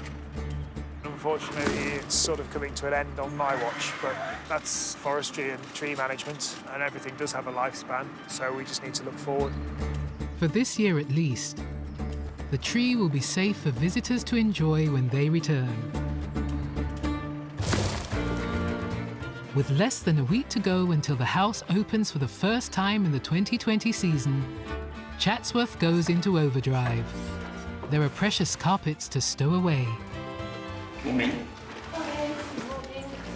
Gainsboroughs to rehang, Coming up to the chandelier. Woodbine. and a long to-do list for Assistant Supervisor Sheena. It's a bit chaotic because we've still got a few things we need to iron out. I've got 2 groups of the guides, so I'm going to take them through the one-way systems in the house, look at bottlenecks, fire evacuation, toilets, all exciting stuff today, really is. The guide's going to stand behind the rope here. This is your safe space between the 2 ropes here, and the lift's going to be the other side, so you've got loads of room. Oh, previous door. The night before the grand opening, Alice and Nia conduct final checks to ensure everything's in place for the morning. So Rembrandt looking much better. Luke's done an amazing job lighting them. This is obviously one of our smallest spaces on the route, so we've had to do quite a lot here to make this safe for reopening. We've actually rejigged everything and taken a lot of the contents out, which is such a shame. So this is where I think it is really key that we open the windows in here, because this has high humidity. So what Susie was concerned about with the airflow was that we'd had an increase in moths, but I did the pest checks yesterday and it's fine. I mean, I just think what you've done with the cranberry glass and the green surface is just beautiful. It's opening time tomorrow. Now we just need people. Yes. Today, Chatsworth House will at last reopen to the public. Feels very good to take this down now. Sign maker Richard is spreading the news. Feels like a good move forward. It's been a long time coming. We're ready for it. Well, almost ready. We've got an hour to tie up all the loose ends, so plenty of time. Up at the house, Assistant Supervisor Sheena is feeling the pressure. Everybody's got jobs that we've dished out last night before we finished, so that, put that in the wrong place, so that we know what we've all got to do this morning. So that's happening as we speak. See you later. For Collections Manager Alice, it's all hands to the pump. I'm doing some hand sanitising labels. So all the exciting little bits at the end of the day, but yeah, we're getting there. It's just so nice to see people in the house. It's great. It's actually really exciting because we're having all the guys come back today to visit to welcome, and they have such a love for the place. And there's an energy about the place which is you can feel at the moment. Yeah, everything's waking up. Pandemic-proofing the house has increased the workload for housekeepers Emma and Nia. I would open everything. So they've asked for as much airflow as possible, so I think we give them all the air they can. We're trying to basically limit how much other people touch parts of the house. This is one of our favourite touch points. You can turn on all the old lights. So we've put a cover on it, but we're just a bit concerned that people will still be, touching. What do you like about it, Beth? All 150 guides have been issued with new uniforms. So I've got the same little pleat at the back. You look dead smart. Ready for my close-up, Mr. DeMille? We're unpacking everything and the guides are trying them on, ready for opening. The final peg in that project now. Textile supervisor Susie and the Duchess have spent almost a decade on their design, replicating the best parts of uniforms throughout the years. Oh, how lovely. And it's the first time the Duchess has seen them being worn. When we started at the beginning, I didn't think we'd end up with anything quite so elegant looking and smart. But yes, it's thrilling. Would you like to do a swirl round? Madam, yes. Yes, a bit slower because there are buttons on the back. Do you see there? We thought how important it was to have this line coming down like that with the buttons. Based on traditional Cavendish family livery worn for hundreds of years, each uniform has been hand-tailored to fit individual guides at the cost of hundreds of pounds each. We decided to choose colours from Duke Victor's time, the garter blue and this, what Susie calls mouse, and I call a sort of Fudgy. It's a fudgy brown. Fudgy, it is fudgy. I'm thrilled to bits with the result. Suitably suited and booted, the guides take up their positions, ready to welcome the first visitors. It's the first time we've had visitors in the house since the first week in January, and it's a whole new world in there now. We're all a little bit anxious, nervous about how it's going to work, but we're very pleased that we're able to open, because this is what Chatsworth is all about. The visitors coming to see the house and to enjoy it. That's what we're all wanting. Hello there. Lovely, can I just see your booking? Thank you very much, have a good day. This is it, they're coming in. We've done it, come on. Head of Visitor Experience Lizzie is more than ready for the first visitors of the 2020 season. It means everything, honestly. I know it's going to sound a bit like a bit emotional, but it means everything. We've worked so hard to get this right. I'm sure we've done it, so no emotion, let's just do it. Come on. Right. Good morning. Good morning. We made it. Welcome back to Chatsworth. Is your cook up there waiting? The Duchess has probably made a cup of tea for you. Enjoy your visit. The artists quite cleverly mirrored the budget, quite quirky. Yes, yeah. We like quirky. You just look at it and you think, how on earth did they do that? Yeah. You are seduced as soon as you come back into the house by all the wonderful objects around you that you're working with and seeing every day, and talking to the visitors, telling them all about Chatsworth. It's my birthday today. It's really nice to be back. It's a place that you never get bored of. It just sort of brings it home to me. I don't really need to go to France or Italy because look at that, it's amazing. You couldn't really have a conversation across the table. This holiday we had planned going abroad. For obvious reasons, we couldn't. I think it's an eye-opener to actually realize that we've got loads of things in the UK that we can enjoy. Those crystals look really good, and it's really cool. After weeks of preparation to make the house safe for visitors and staff, almost 1,000 lucky ticket holders are able to enjoy the new normal. Chatsworth House is back. Psychologically, this opening made a difference. It's really exciting to be back. It's still as gorgeous and welcoming as ever. It's like a jewel. It absolutely lights the place up. It was a bit hectic this morning, a bit chaotic this morning, running around and making sure everything was in place for them. But yeah, it's calmer now. I'm all right now. Yeah, I'm always calm in the world of Chatsworth. Next time at Chatsworth, high summer brings new threats. Oh, get out, sir. He's disappeared. There's a thief in the Duke's vinery. I can see him. I thought he'd gone, the swine.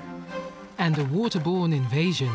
We can walk across land for a mile and a half to recolonise a little pond. The foresters are feeling the pressure. If it lands on top of these tunnels, it could breach the weir. And the fire brigade prime the pumps for action. Water on! Chatsworth, a house of 175 rooms. It looks like it's the best we've ever got it. Surrounded by 1,000 acres of parkland. Here come the sheep. For 500 years, the beating heart of Derbyshire's Peak District. And for 16 generations, one family's home. What are you eating? Dill? Yes, it's spriggy stuff. Every year, the Duke and Duchess of Devonshire welcome 600,000 paying visitors to this, their private kingdom. Well, there's no place like Chatsworth. It's a little corner of heaven.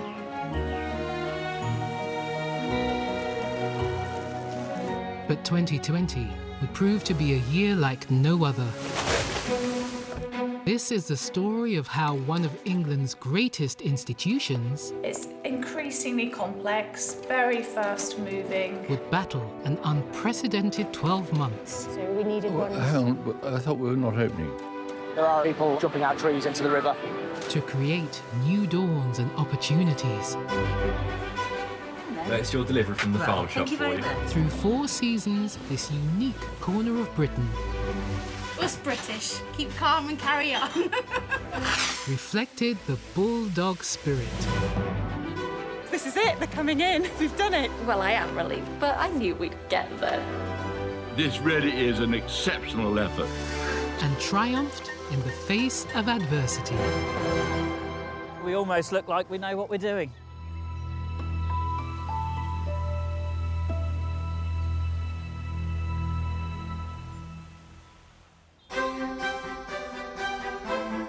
After a difficult start to the season, Britain's greatest stately home is well and truly open for business. Come on! Cheers, have a good day. The visitors are back to enjoy its most iconic treasures. But one of the most priceless pieces is missing. It's heading back to Derbyshire, on the back of a lorry. Hopefully we can reverse it onto the sort of steps. Conservation technicians Dorothy and Luke have laid on a reception committee. Should hopefully just glide into the entrance hall. To welcome back a part of the collection which was loaned to Tate Britain at the start of 2020.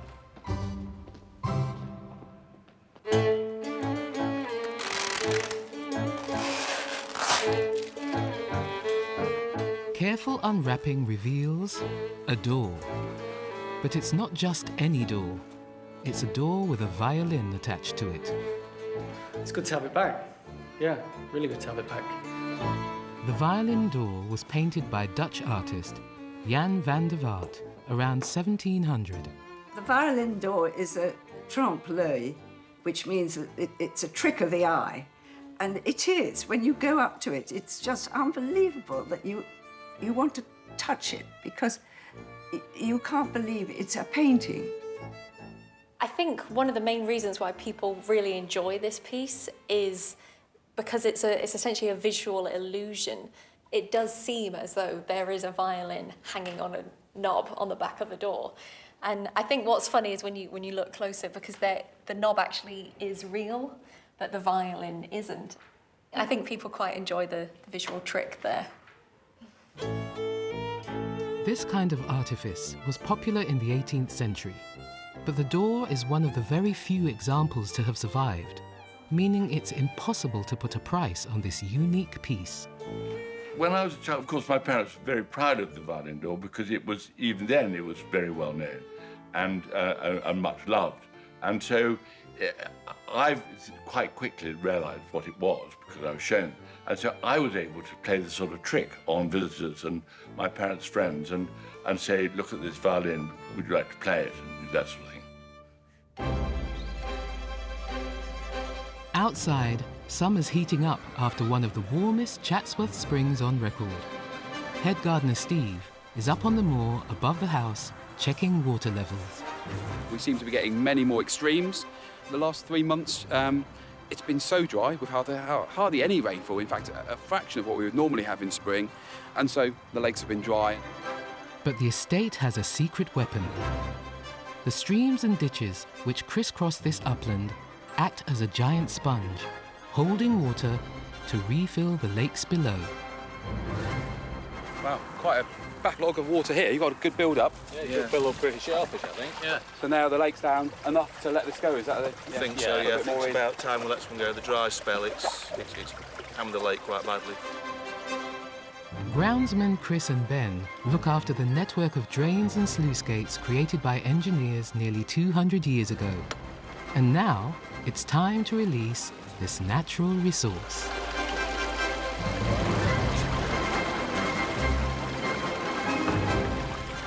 Yeah, that should hopefully put another foot in the next 24 hours. So how long will that take before it reaches the lake, do you think? It'll be 3 or 4 hours. 3 or 4 hours, yeah. Wow.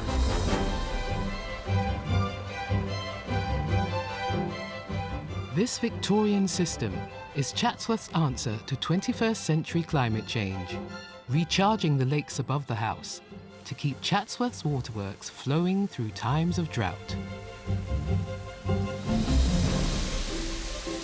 It was dry there. We were the lake was well down, wasn't it? Definitely.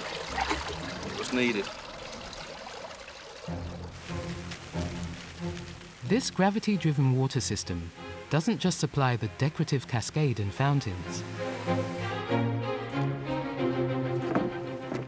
Its most vital use is by Chatsworth's own fire team, made up of volunteers from around the estate. Water on! Water on.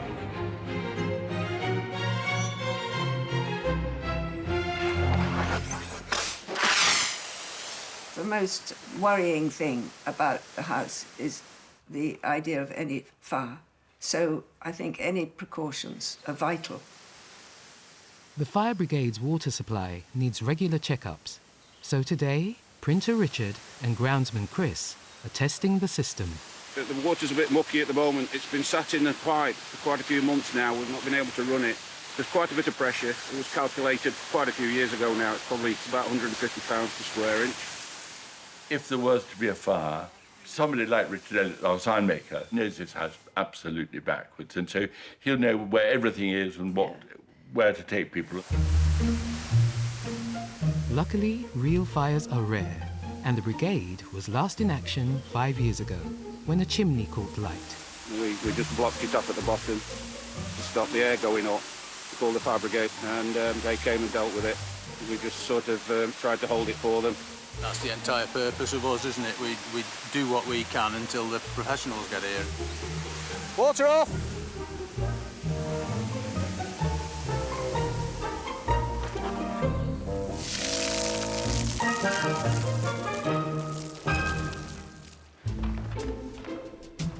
Back inside the house, it's all hands to the pump. I go into place and spin it round. Dorothy and joiners George and Mark are rehanging the 300-year-old violin door. It's a job that can't be rushed. Unless there's a deadline, of course. We've got to get all of this done before the first visitors arrive. We hope hanging the violin door itself should be quite straightforward, but, you know, there's always margins for error. The house opens to visitors in about half an hour. Plenty of time to get the door in place. In theory. It should just drop on fairly easy. It just drops onto a pin, so fingers crossed. In practice, it may not be quite so simple. There's a double pin thing there. Take it back out and lean the top over this way. Yeah, but then we're not going to lift it up to get it on the cup, are we? You have to lift up this edge of the door quite a way to get it on the locator pin that it hinges on. As with a lot of things like this, it's easier getting it off than it is getting it back on. The door may look solid, but it's extremely fragile. It needs to come up a bit. We can't because of the skirting, though. What if you swing out a little bit more? And it's an irreplaceable, one-of-a-kind piece. Oh! The violin door's not sounding good. But it's too late to turn back. The team must get the door in place before they can inspect the damage. The angle that you're at now, Yeah. can you do that and lift up slightly? Just going at that now. That looks, okay. So you need to go up and over. Okay, and... Oh, yeah, you're there. You're on it. They've done it, and only the modern skirting board's been damaged. Right. The big thing is, does it open? Yes. Well, that took some doing. It's music to Dorothy's ears. Well, I am relieved, but I knew we'd get there. Because, you know, it's just a lot of faffing to get there. And just in time. First one's through today. As the early morning visitors reach the music room, Guide Sheena is on hand to show off the door. This is one of the most important things at Chatsworth. This is the violin door. So you're the first people to see it. Oh, God. Yeah? Yeah. It looks like a real violin. It does, doesn't it? Yeah. Oh, that's cool. It's pretty good, isn't it? Yeah. Okay. Thank you very much. All the highlights. Thank you. Chatsworth may be blooming in the high summer sun, but hungry pests Oh, get out, sir. and dangerous trees This is the main risk of this tree, so we're going to have to be quite careful. threaten to bring this hard-won success crashing down.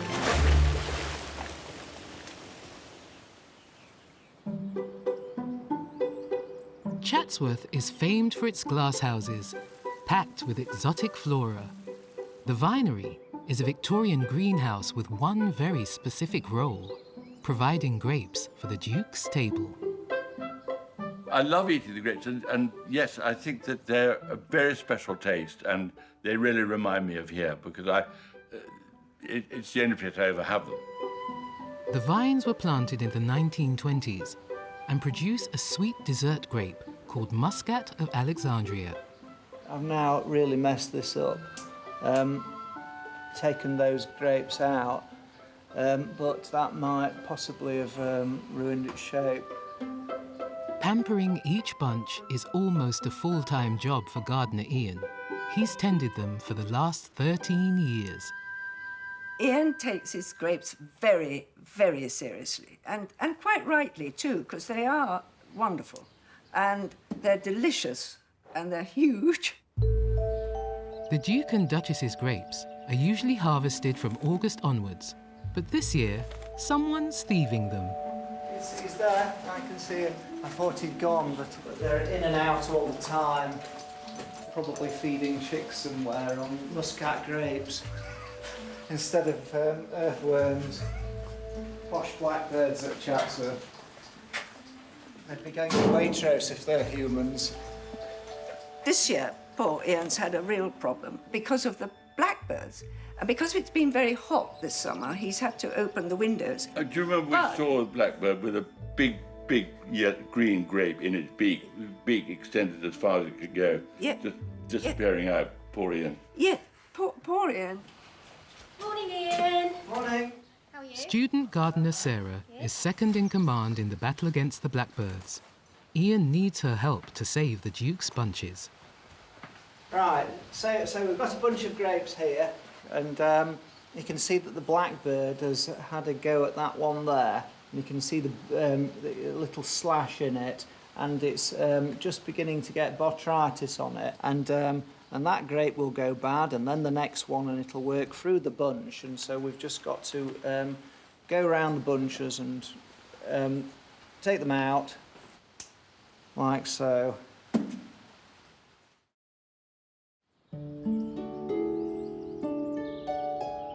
Each year, Chatsworth takes on horticultural students for a 12-month apprenticeship.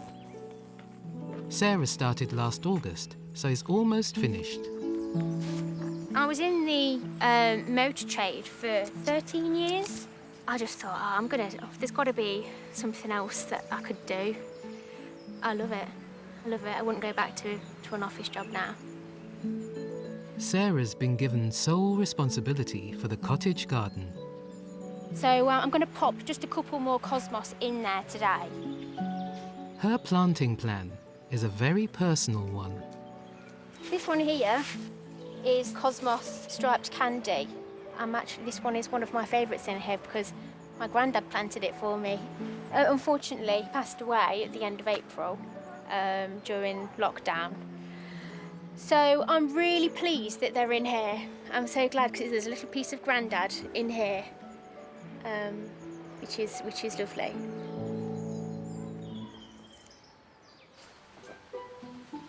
Sarah's training program keeps her busy across all 105 acres of garden. We're going to the cottage garden. And while Sarah's back is turned, the Duke and Duchess regularly raid her garden. It's got lovely, interesting things in it. It's sort of a little bit woolly, which is exactly as it should be. To plunder a few flowers. I just wanted to come here to pick a few more sweet peas. She won't mind, I don't think. So she's got this smelly one, this blue and red one, which is lovely. And I'm going to pick some nasturtium. Are you? Yes. Well, for the salad? Because you can eat the leaf. And the tail off the back of the flower is really, really good. Yes. Absolutely delicious. Very sweet, isn't it? It's lovely. There we are. Very good. Sarah's cottage garden isn't just a garden. It includes the interior of an entire house, created from topiary. So here's the four-poster, and this is a sort of couch at the end of the bed. It was made by the Duke's mother, Duchess Deborah, and inspired by a prize-winning entry at Chelsea Flower Show in the 1980s.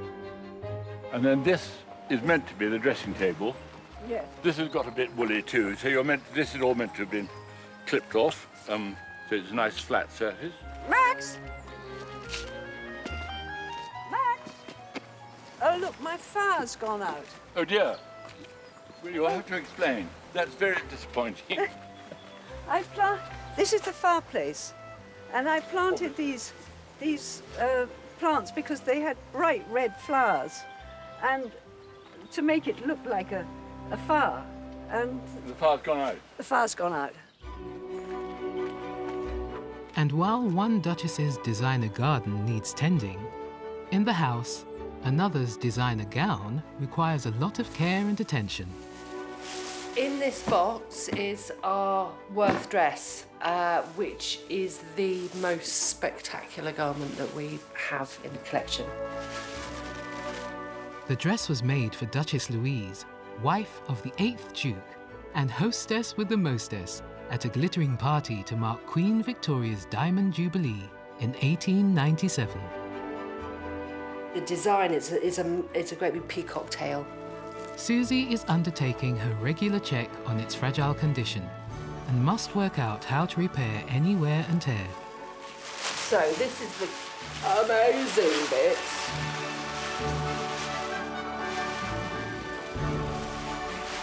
I mean, it's an outrageous garment. It's a absolute confident, look at me garment. Duchess Louise was belle of the ball in this dress, as Zenobia, an ancient warrior queen. With full respect to her. You know, she was throwing a very expensive party and she was, I'm going to stand out and look absolutely majestic, and yeah, there's a confidence. I love it.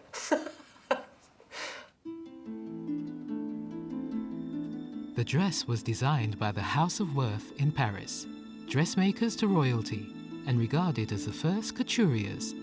So this is an extraordinary piece of sewing. All these little slightly greyed sequins are silver. So you can imagine a woman moving in candlelight and this full skirt. All of these would just sparkle. The dress was packed away after an exhibition at the house 2 years ago. It's too delicate to be on display all the time. It's showing signs of distress on the edges and it's wearing. There's a little thread, a little hole here. And the worry is that if it's not secured, all these little sequins will run and they'll come off.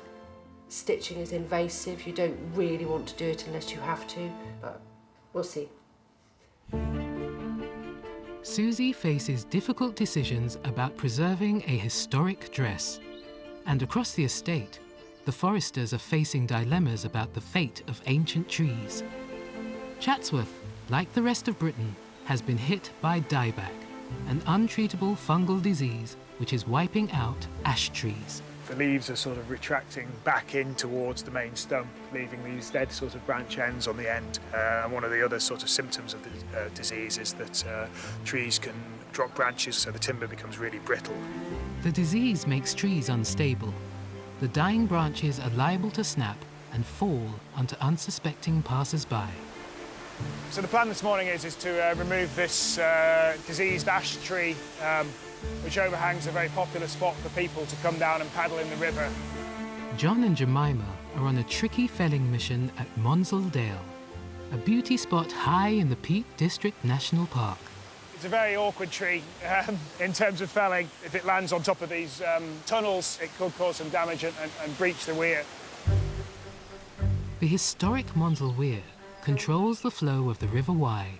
Damaging it risks flooding further downstream. The tree has 4 trunks, and each one could crash down on the weir. John's tree surgery skills will be put to the test.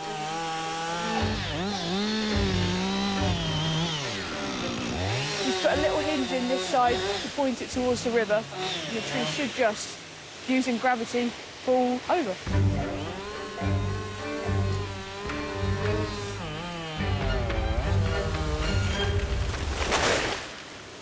Really good.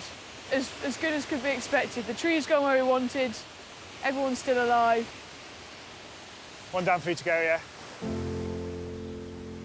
Native British ash have no defence against dieback. 600 diseased trees have been cut down on the Chatsworth estate this year alone. 3 down. I think we'll have a cup of tea after we've got this one out. The fourth trunk is so close to the weir that the team can't allow it to fall straight into the river.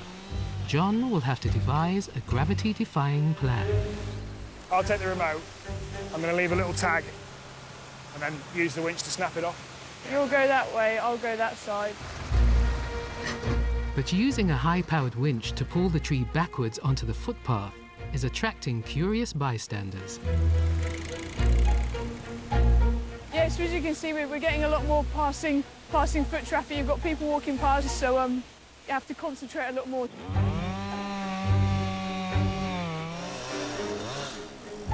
The uninvited onlookers are unaware of the danger they're putting themselves in. Can you just wait here 1 second?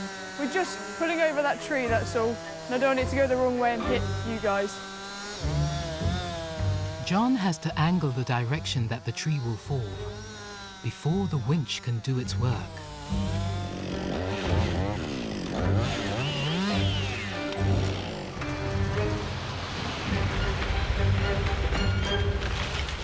The tree misses the weir and the walkers to land plumb on the riverbank, exactly as they planned.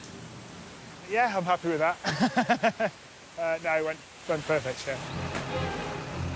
The foresters may have triumphed at the weir, but elsewhere on Chatsworth River, there's a sinister invasion. We can walk across land for 1.5 miles to recolonise a little pond. And in the garden, the waterworks have lost their flow. Trying to get them level is always fun. It's not my forte, this.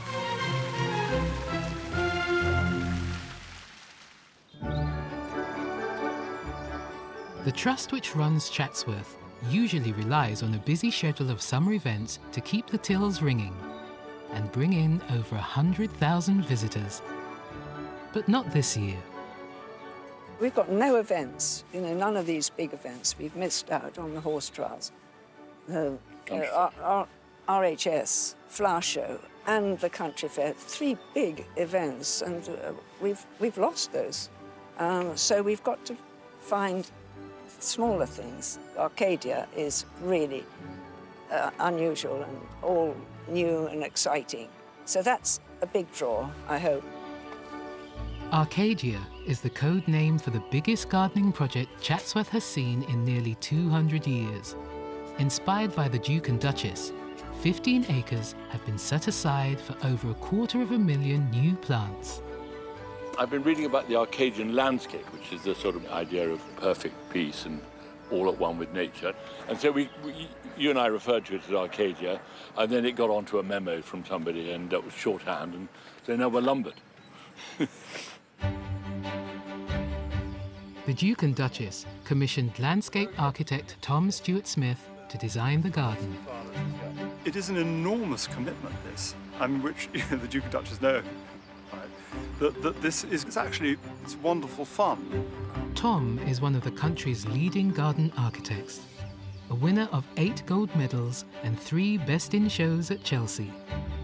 So I thought we could move a great squadron of these grasses down there, yeah. And then we could have something much more woodsy and sort of just fading away.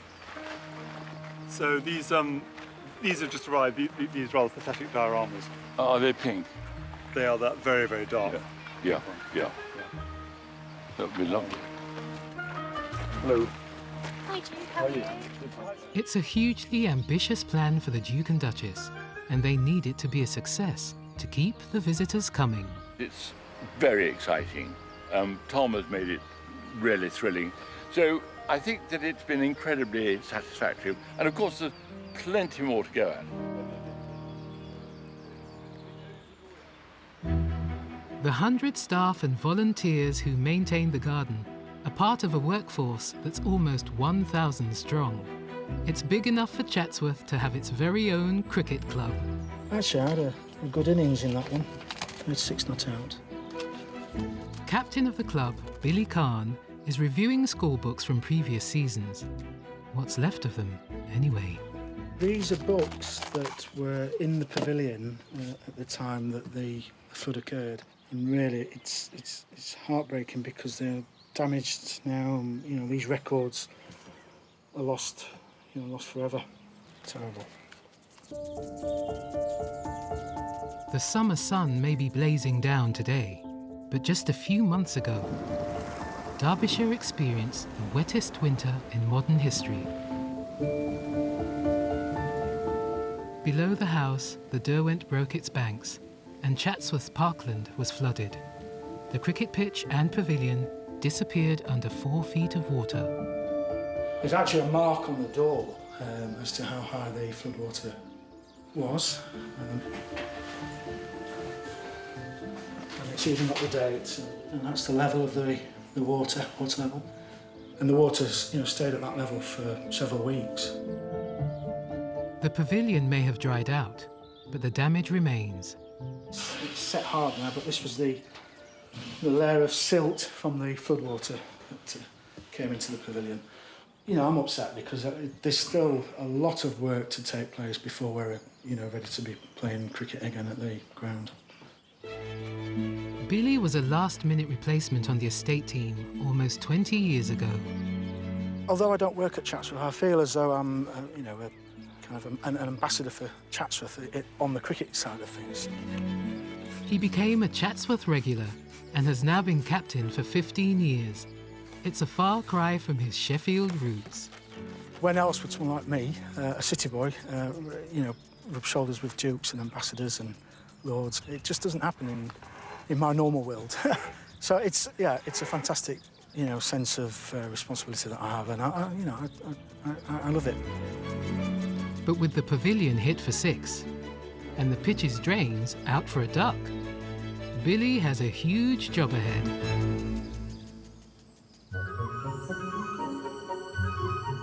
The River Derwent may have caused the flood damage which has devastated the cricket pitch, but it also offers some of the finest trout fishing in the country. If I was you, I would probably cast just down there. And it's one man's job to look after the estate's fish.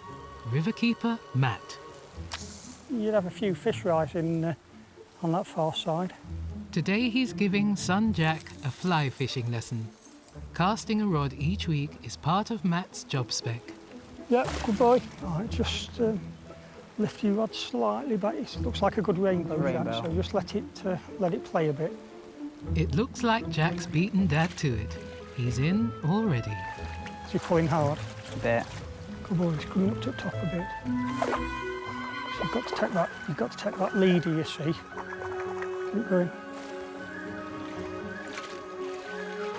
Oh, well done, pal. Rainbow. And that's a nice Chatsworth rainbow. To have a healthy river, obviously, we want a good water quality and a good biodiversity, and obviously nobody wants to fish in a dirty, polluted or a non-healthy river, really. So we try and maintain it to the best of what we possibly can.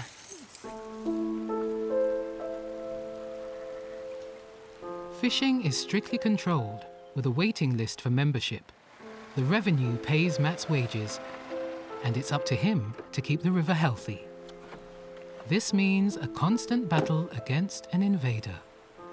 We'll put some fresh bait in, and then we should, hopefully, be good to go. Give it a good shot.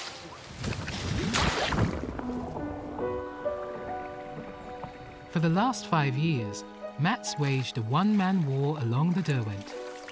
Armed with mesh traps, he's caught 250,000 American signal crayfish.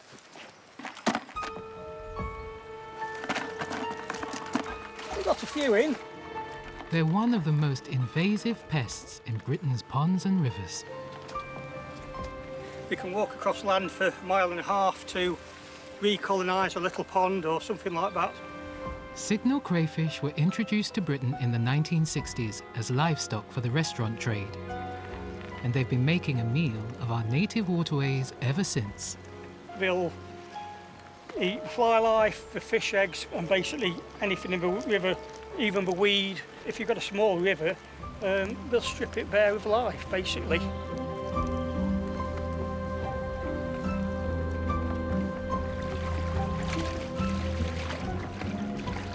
Yeah, not quite as many. I mean, if we get 40 in the traps, it's good. If we get 80, it's obviously a bad sign, obviously, but we've reinfested it again. So, yeah, we'll see how we go.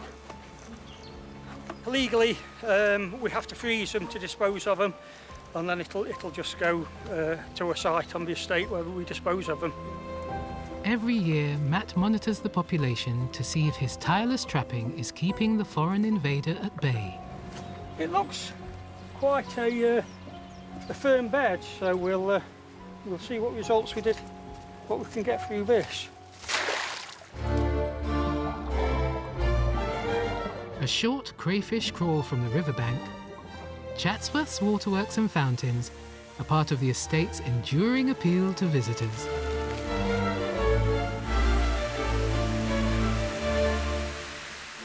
They're not spraying very nice. There's some slight issues with pressure levels there. Yeah. So, do you want me to turn them off completely? Yeah, please. The fountains at the top of the 17th century cascade are blocked. Flushing out the problem are garden supervisor Lucy and estate plumber Danny. They should be doing a nice, like, spray of a fan. There'll be something just stuck, so we'll just go and see if we can pull anything out. Danny needs to remove any garden debris blocking the nozzle. Can you just turn them both on a little bit? A little bit, yeah? Yeah, just crack them, Lucy. I'll do my best, darling. The Baroque Cascade House was built at the beginning of the 18th century and is home to the Victorian valves controlling the water supply. They've got some really old labels on them that indicate which way is open and which way is closed. And then I have put some labels on at the beginning of the season because I can never remember which valve does which thing and how many turns I have to do. Any good? Bit more. Turn it on like you were turning it on normally. On Sure. both of them. Yeah. So I don't think it's going to push them up otherwise. The pressure's on Lucy to get the water pressure right. The force of water should push out seeds and husks trapped inside. So, this is what gets stuck in them. So they end up being like that, and they get stuck in the lip. So you just takes a bit of force just to pop them out.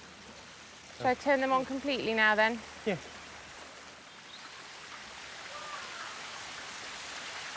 Trying to get them level is always fun. It's not my forte, this. And finally, Lucy finds her flow. Yeah, that's gone, Lucy. Looking better? Yeah. Excellent. Oh, they look loads better.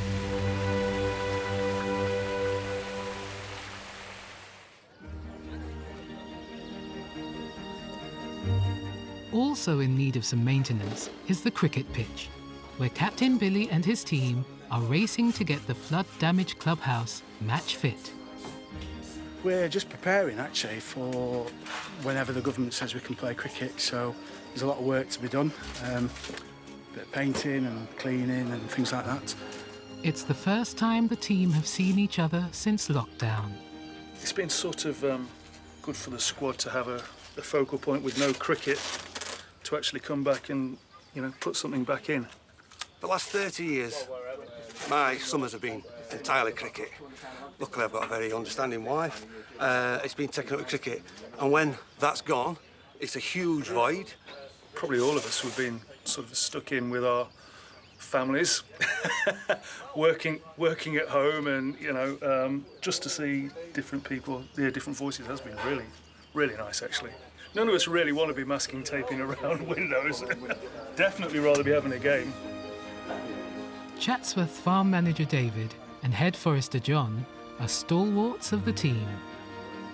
I mean, really, I think the only reason we play cricket at Chatsworth is to take the mickey out of each other. Isn't that right, David? Yeah, we're more competitive with each other than we are with the opposition. Yeah.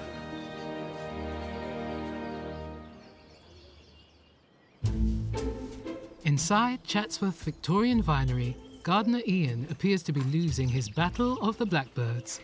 Oh, get out of it. It's disappeared. His uninvited visitors are refusing to leave. The birds are still having a go. Oh, definitely.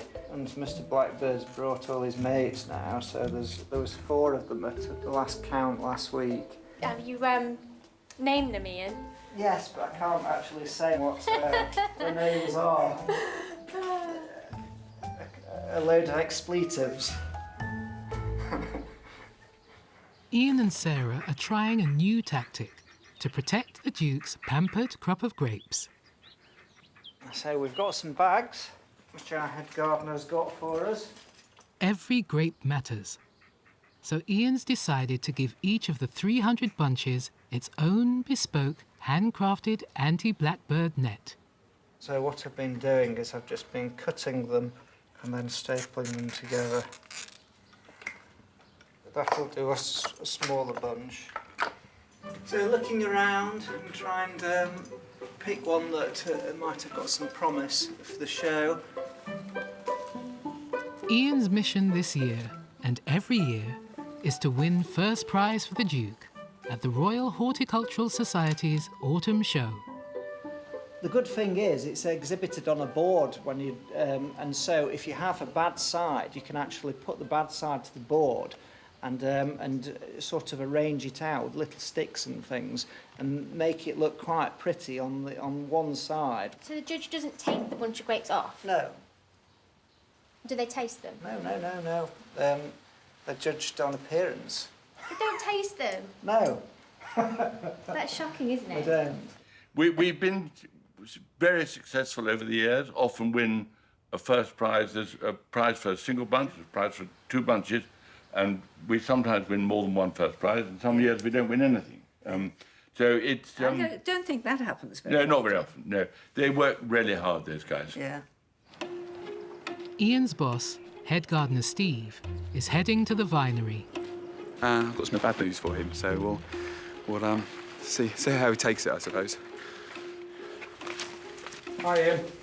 You coming through this way, and something that's we kind of guessed was coming. I think is there is no show this year, so the RHS have decided to cancel all their shows to the end of the year. Yes. Oh well, right. That's a first then, isn't it? Just not to be this year, I'm afraid. So 2020 is a bit of a rum year. Yes. It is a shame, anyway. And as if to add insult to injury, Mr. Blackbird is back. Yes. I can hear it calling now. Pesky blackbird. The swine.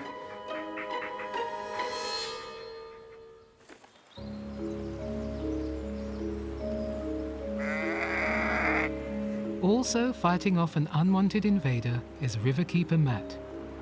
He's on his way to check his traps for signal crayfish. There's actually, I don't know if you can see, but there's actually some nice prints, some little water vole prints here, and also this looks like an otter print. Otters are known to enjoy snacking on these invasive pests. There you go, look. That's actually a crayfish shell just floating in the edge there. So that's a tail shell. So obviously, here we go, look. You've obviously fed. There's a claw there. And obviously its legs. So that's really a good, interesting find. 25 years ago, otters were almost extinct in Britain. Although the population has recovered, they're still very rare. Even as a riverkeeper, to have an otter is fantastic, really, to shows the cleanliness of a river in certain places. But will one hungry otter be enough to keep the signal crayfish population at bay? We've got 5, which is, it's a good sign, really. Thankfully, at this end of the fishery, the crayfish population is low. 3 in this one, so that's, yeah, that's really good news. The size of the catch here is a crucial test of Matt's trapping all along the river. Yes, I'm quite pleased with this. It's, like I say, I was really expecting 15 to 20 in each trap, and we've caught roughly about 9. So, yeah, very encouraging. I mean, it shows obviously the trapping that we've done lower down's actually working and having some small effect on them. It's very encouraging for the future of the river. Matt and the otter have scored a victory against the crayfish. And hoping to be on a winning streak too are the Chatsworth cricketers. If you just put the middle down towards the middle there. That's it, bring it round there, that's it, perfect. With restrictions on club cricket finally lifted, the team are preparing for their first match of the season. Pete, I've got a fantastic job for you. There's a bucket inside, a red bucket, and there's a spade. Yes, Billy. I could really do with the deer droppings being picked up, if that's all right. You don't get that problem at Lord's, do you? No. I've done it before. I'm not a complete amateur at this job. The setting may be idyllic, but it does come with a few drawbacks. It's only occasionally that the deer come onto the ground. As you can see, they leave quite a mess. So, it's not much fun for the players. Captain Billy is flying the flag for Chatsworth. It's just a relief that we're back playing cricket again. It's great for the morale of the squad, it's great for Chatsworth. All round, it's just good. The cricket team is very important to Chatsworth, and when you see them playing in the evening sometimes, you know, lovely sunny evening in the summer, it's a lovely sight. It's about as traditional as you get. Tails. Heads. We'll bat first. Okay. Billy's decided to open the season with a local derby. It's the Peak Park we're playing this in, so a bit of a grudge match. It's always a bit of friendly rivalry, so I think it was 2-2 last year when we had our game, so, you know, this is Lords eat your heart out, you know. Not a bad setting though, is it?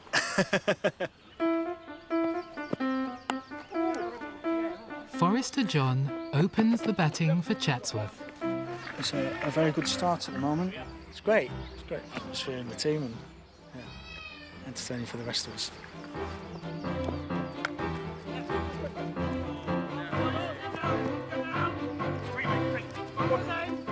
Ticking along nicely, it's just feeling a bit rusty still. It's all this running, mate. It's killing me. With John out, it's up to Billy to play a captain's innings. Not too bad. They've got some good bowlers. We've got a very enthusiastic captain, Billy Khan, who's brilliant. Run! He's really brought the standard up and they do all enjoy it. 2, Billy. It brings people together from different departments. I mean, we've got David Howlett from the farms. 2 there! John Everett from forestry, and they don't normally see each other. Yeah. Do you want to sit down, Billy? I need to sit down. Someone get oxygen. How are your knees, Billy? I'm dying. I'm dying. But Chatsworth still managed to bowl the opposition over, beating them by 62 runs. Well done, lads. Good victory. Everyone's smiling on this side of the fence. Good win. Well, it's just nice to have a game at home, isn't it? It's, yeah, it's been a long time coming, really. Next time at Chatsworth. As summer turns to autumn, They kind of look like a necklace for a cow, really. the estate's herd goes high-tech. Have a double check before you put your life into the hands of the rope. It does help. And maintenance goes over the top. Detective work in the garden reveals unexpected family history for the Duke. Wow. The link with the past, and particularly to my great-grandmother, I think that's really thrilling. And it's time to pitch in to develop new money spinners. We can sell the dream to people.